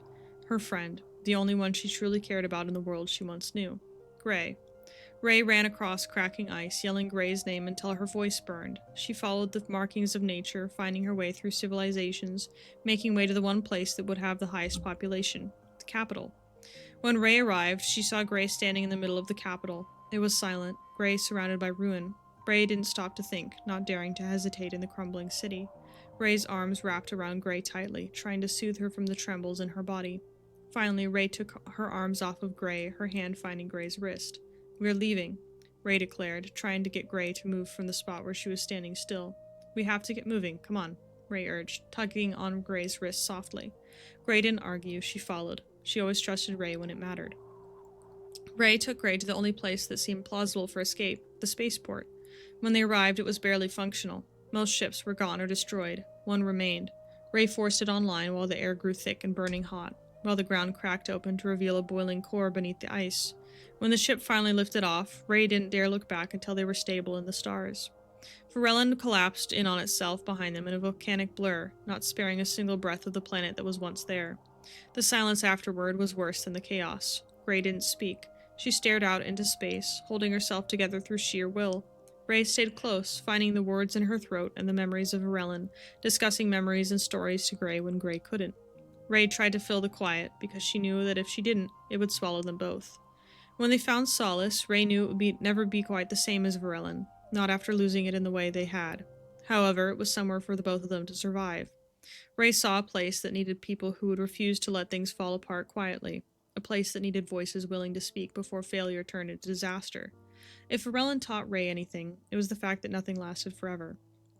Ray told herself she would appreciate the land, take care of it, speak up for it, so that what happened on Virelin would never happen again. Not to Solace, not to Gray. And then we have Gray's backstory. The Chrysalin were a cold-adapted species born of ice worlds. Their physiology was shaped by glacial climates, cool-toned skin resistant to the cold, and faint crystalline markings beneath the skin that shimmered softly in low light. Chrysalin were known to be quiet by nature and gentle, forming deep emotional bonds with animals rather than people. Gray was no exception. She learned early that silence was not emptiness. On Virelin, stillness carried meaning. Ice shifted, winds changed direction, animals paused before storms. Gray grew up listening to those small signals, spending more time with nature than with people. The Chrysalin taught respect for balance, but Gray felt it instinctively. Gray understood the planet. Animals trusted her in ways they never trusted anyone else. When the great anomaly occurred, Gray was sitting along the edge of the ice, petting a penguin beside her. Gray noticed how the other penguins gathered around her for food. With a smile, Gray looked down, grabbing a fish and tossing it over to the penguins, watching them all run towards it. Soon after, she bent down again to grab a second fish. When she looked back up, her eyes widened with fear when she noticed the penguins that gathered around her, and the one right beside her had suddenly disappeared, leaving nothing but a small half-eaten fish forgotten on the ice. She looked around frantically for an explanation, but when she saw nothing nearby, she stumbled to her feet and began running towards civilization. This is the first time someone has mentioned animals disappearing in the Great Anomaly.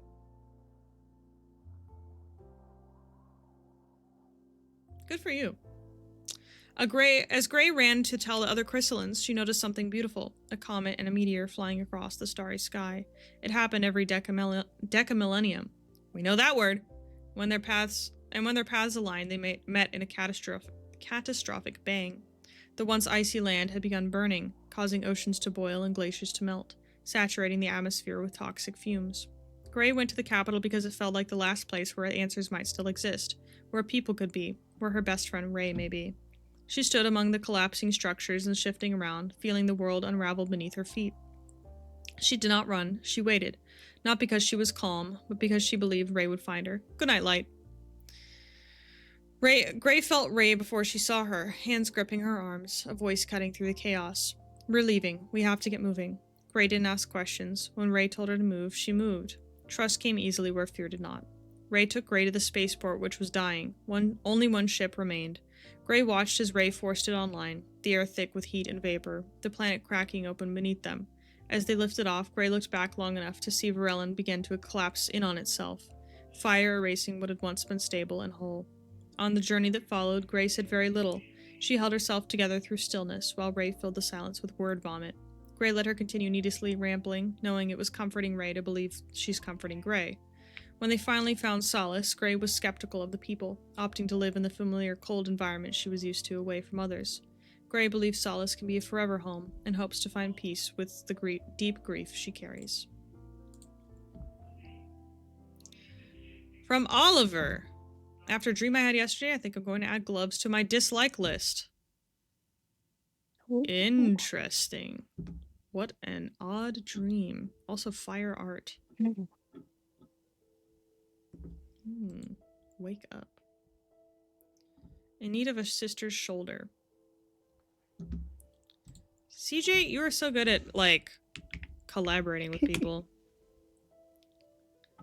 Thank you. Pray, read this as well. Ugh, God. I can just read it if you want. I can, because, to be fair, it is like 11:15 for me. It's like 4 in the morning for you. It's fine. I can read this, and then there's only like 3 more bits, and then I can go to bed. It's fine. Okay. Yeah, mine as well, okay? Right. Damn it. Kron's arm sharply jerked, the sound of ripping and crumpling paper making their ears twitch under their hood. They shoved the crumpled page into their pocket with the 5 other balls, adjusting their hunched position. To anyone who was to come by, they'd look like they were curled up in a ball, or to someone who didn't know them well, they looked like a feral creature crouched and muttering to themselves. Writing was supposed to be easy for them. They practiced almost all the time. Besides, they were supposed to be happy. They found the hotel that Ribbit person, Frog, was staying in. They gave her carrots because they heard she doesn't eat meat and that's all that was there. She was happy. Wasn't that meant to help? Maybe it was what they were writing. It was intended to be a letter to Miss Guide, Light. She had left one for them in Croy before she died at the ball. Did she know she was gonna die? Did she just write those just in case? Who does that unless they know they're gonna die? They shook their head, frustration growing as their thoughts became more jumbled, trying to rack them into place. They twiddled the pencil in their fingers, spinning it around between each one, dropping it occasionally. A little huff, shuffling it to sit relatively properly, slumped against the backrest of the bench, knees bent up close to their chest with their book propped up against them. That, however, was when a familiar figure caught Kron's attention out of the corner of their eye, making them look up. Kron! Kron tensed up a little, the bright face of Zinnia beginning to jog towards them, making a churning feeling begin to form in their stomach and chest. Her hair was shorter. A dark grey, puffy jacket hung off her arms and shoulders, which she had to pull back up every now and then so the fabric wouldn't slip down to her elbows. They hadn't seen her since the ball. That was the first time they had seen her since she left. The last time they saw her before that was when she was not waking up in the hospital. Last time they heard from her before that was from a letter when they were in the hospital. Hey, Kron, I've been looking for you. Zinnia's voice was light and happy, her smile even clearer as she stopped a few feet away from Kron. Kron didn't answer. In fact, they turned their head back down to the book in their hands, trying to focus on writing this letter rather than their supposed friend who had come bounding up to them to say hi. Zinnia didn't notice this at first and continued to talk, pushing a bit of her fringe out of her face. She talked about how she's been and what she's been up to, mentioning what she's planning on doing. Eventually she caught herself thinking she had been talking a bit too much. She gave a soft laugh and apologized, scratching the back of her head, and then plopped herself down on the bench beside Kron. Sorry about that, I just wanted to catch you up because I haven't seen you since... She trailed off, her ever-present smile faltering a little as she took in Kron's changed appearance. They were still wearing the clothes they wore for the winter ball, but they were dusty and ruffled, a red stain having begun to form at the center of their chest through their shirt. Their trench coat had tears and rips all over it, dust clinging to the dark maroon-colored fabric. One of the golden buttons was dangling by a string. One thing that made Zinnia's worry grow more was Kron's mask. It had dark purple cracks all over it, where there wasn't before. She knew how important the mask was to them, so seeing it changed. How are you doing, Kron? Kron didn't answer, only shifting to talk into themselves more, attention dead set on writing. He didn't want to talk to Zinnia. They were hoping she would get the message and stop talking to them. However, this petty move didn't seem to register its meaning into Zinnia's head, and she began to keep asking questions. Are you going to fix your trench coat? Is your chest okay? What happened to your mask? Is it fixed? Has Croy come back yet? Do you know if he's okay? When Zinnia didn't get answers for any of those questions, she appeared to assume that it was because of the fact that it was a bit of a touchy subject, and so her focus shifted. Kron, after a few moments, glanced over, feeling something near his shoulder, spotting the face of Zinnia appearing over their shoulder, expression curious and eyes slightly wide. This made them tense up, shuffling away from her a bit. However, Zinnia countered it by shifting closer. What you doing? She craned her neck a little to catch a glimpse, a small excited gasp coming from her before Kron pulled away again, their side meeting the armrest of the bench. Zinnia, once again, inched closer, her legs beginning to swing a little. Oh, you're writing? What are you writing? Can I see? Kron let out a noise while moving so their back rested against the arm of the bench, their frustration growing and piling on top of the rest that were there from what they were trying to do. This shouldn't be this difficult. It should be easy, but it isn't, and they didn't understand why. Every time they thought about making this damn letter, it made their chest heavy, made their breath shorter, made their head hurt like it was the most trialing thing ever. It shouldn't be. It's a goodbye note. It didn't need to be long. It didn't need to be anything more than thanking Light and saying goodbye. It's all she left for them and Croy. That's all Zinnia left for them too. It was practically the same thing, minus the dead part. Pathetic and small, and to them it showed how much they didn't matter. No, this guy didn't mean that. They did matter to her, right? Kron had gotten so lost in her thoughts that they hadn't noticed that Zinnia had gone quiet, staring at them with a look that was very different from the one she had on mere minutes ago. Her legs had stilled, her nosy peeking attempts had ceased. A soft sigh escaped her. You're ignoring me, aren't you? No response, but Zinnia leaned forward slightly, her head turned towards Kron, trying to look directly at them, where their eyes would be behind their eyes. Is it 'cause I left? Kron's pencil stopped, their shoulders slowly hunching up to a noticeable tense position. Still, they didn't answer, but they began to feel guilty for it now. Meanwhile, Zinnia took this little change as a good enough confirming answer, her gaze flickering down to her hands, the golden lines of the scars just about peeking out from beneath the cuff of her jacket. I'm sorry, Kron. I'm sorry I left, especially without properly telling you. Her voice was soft, just above a murmur. She paused for a moment, as if trying to find the right words, or rather to gather the right thoughts in order to say what she needed to explain. Kron deserved some form of honesty, especially after what she heard happened at the faction meeting, and what she knew happened at the ball.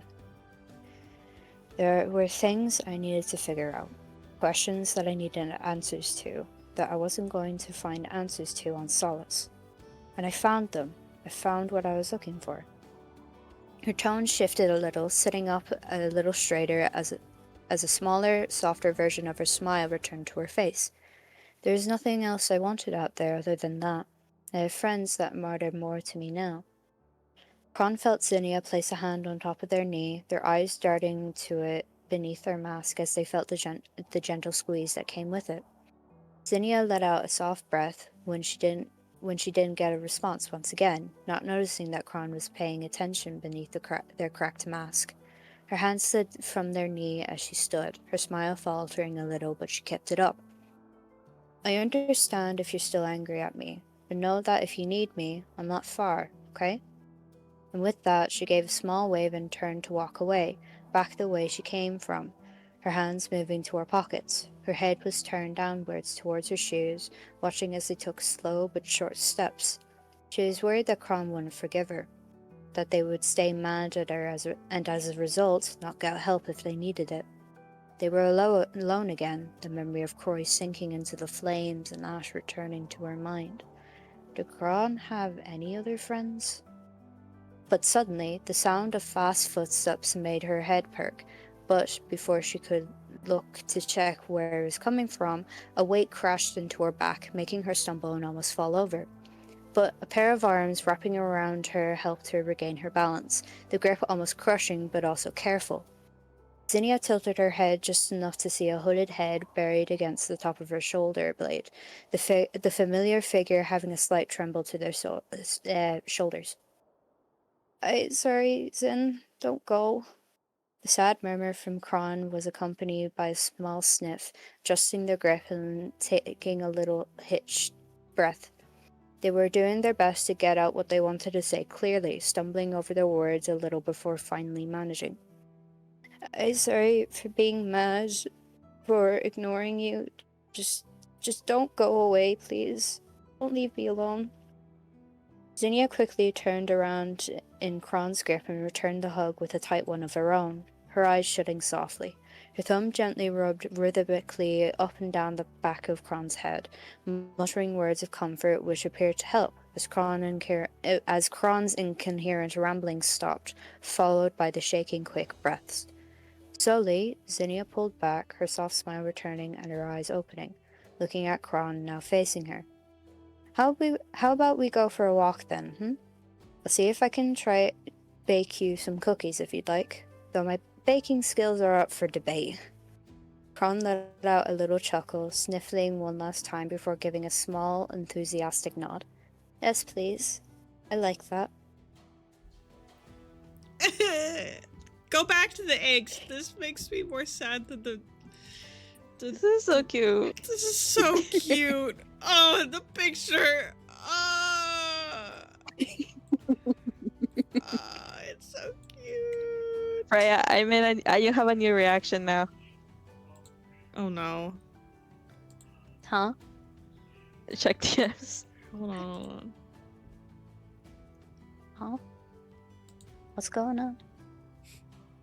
Hold on. There it is.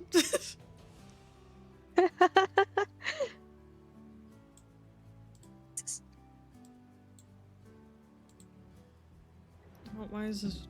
There we go. Wonderful. It's beautiful. Alright, we have just 3 more things. Family ties. This is Okana lore. Praying. A waste of time. Certainly not something you'll find me doing on the regular, but alas, desperate times call for desperate measures. Milan, the god of bloodlines and familial ties. His help is how I found Okul the first time, and while I had hoped I wouldn't have to call on it again, his help is needed again. So I form my circle, relinquish the agony in my blade as sacrifice, proof that I am worthy of aid, and call upon Milan's power to strengthen the tie between me and the Warden. She'll feel it. I want her to, because one way or another we will find each other. The end of Vocal Skullcath draws near, and all of Solace will rejoice and revel in her absence. And that is when I make my next move. Oh, Kata scares me so bad. Oh. Please kill her. Please. Oh my god, I'm so. Please kill They Uncle. should kill Kill. each other equally, so that we don't have to deal with either of them again. Alright, made in collaboration with God. Comet. Content winning for wounds. Bob lore. I am woken up Bob the suddenly. Oh, I'm woken up suddenly by a nurse tapping me on the shoulder. They tell me that the person I brought in is okay now, that they are ready for visitors. I quickly get up and follow the nurse to Comet's room. I walk in and see Comet on a bed in the middle of the room. Large portions of their body are wrapped in bandages, including around their neck.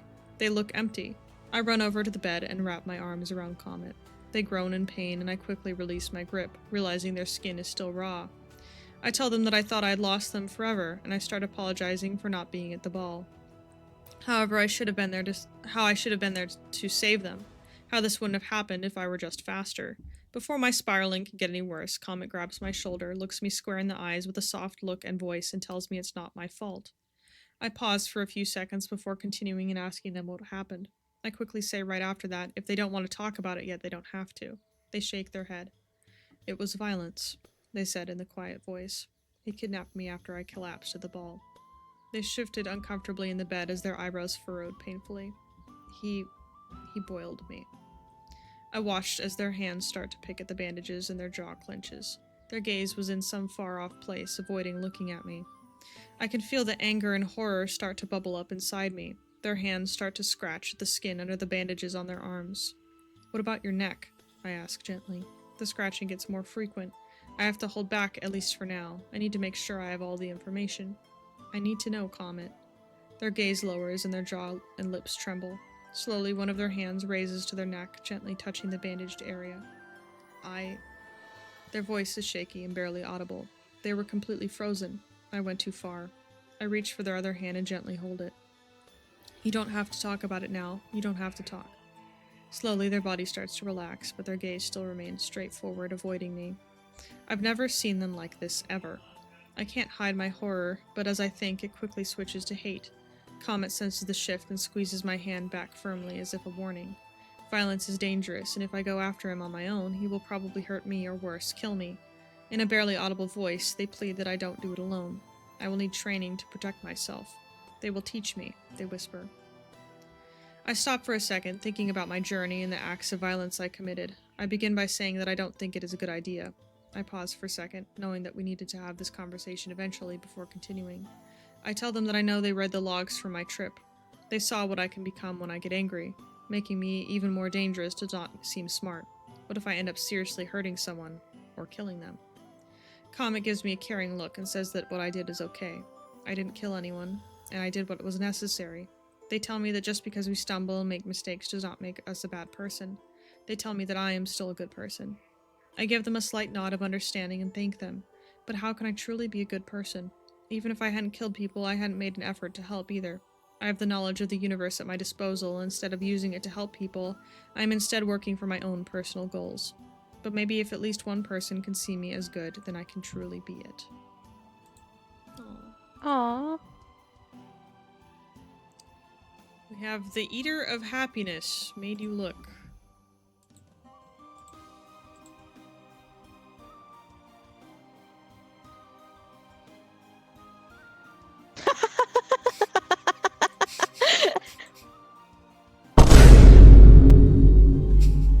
Wait, hold up. Select to see if there's no hidden text. Mika?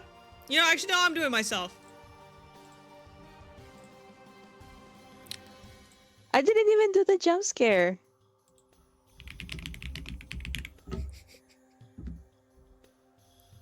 Huh? Weak timeout. Oh. Weak timeout. Weak timeout. Oh my for that. god. Oh my god.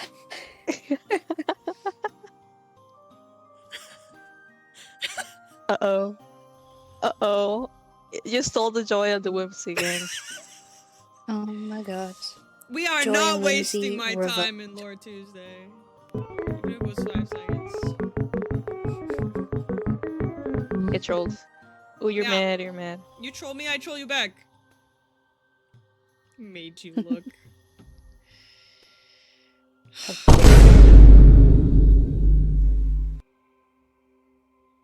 Okay. Hi.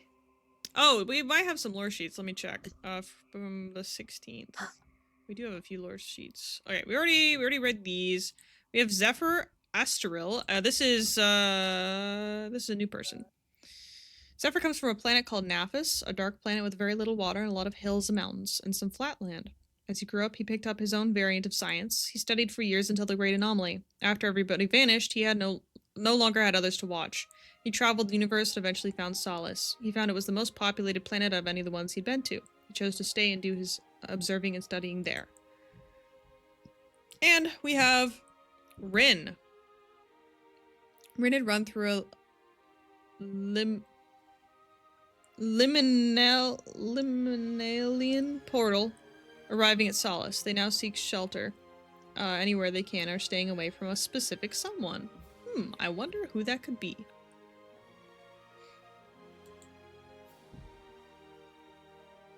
Cool.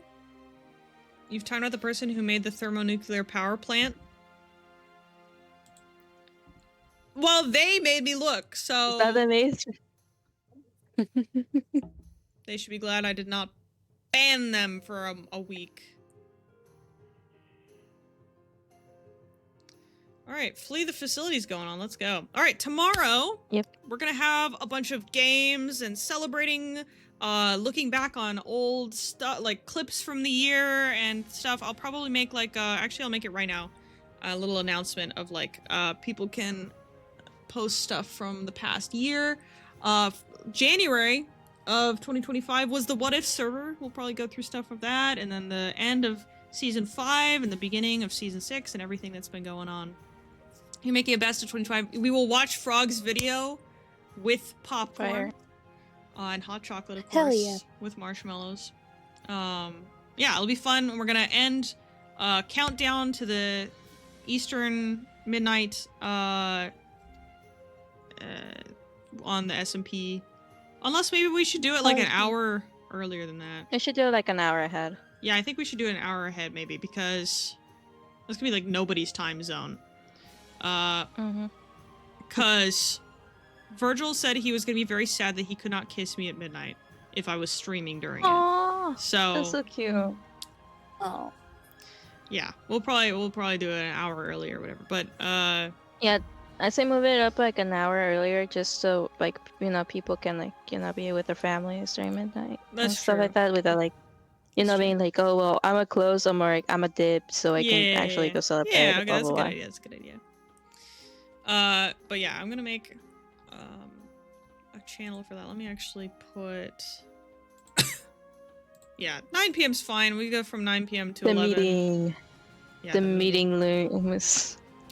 Alright, I'll be streaming as soon as whenever I get on off of work tomorrow until that. Cool. I'll see you all tomorrow, and then I think I am not streaming again until next Tuesday. We do have faction meeting as normal on the 4th, blah blah blah. Light pushed me down the stairs. Maybe you deserved it. I'm kidding. That's terrible. Are you okay? And flee the facility. Oh. Yeah, you probably deserved it. Yeah. What I said, Frog is such a poopy and flee the facility. I'm out of you, Frog. I'm out of you in stream. You're so poopy. Damn. Also, Bagel. Bagel is scary as hell.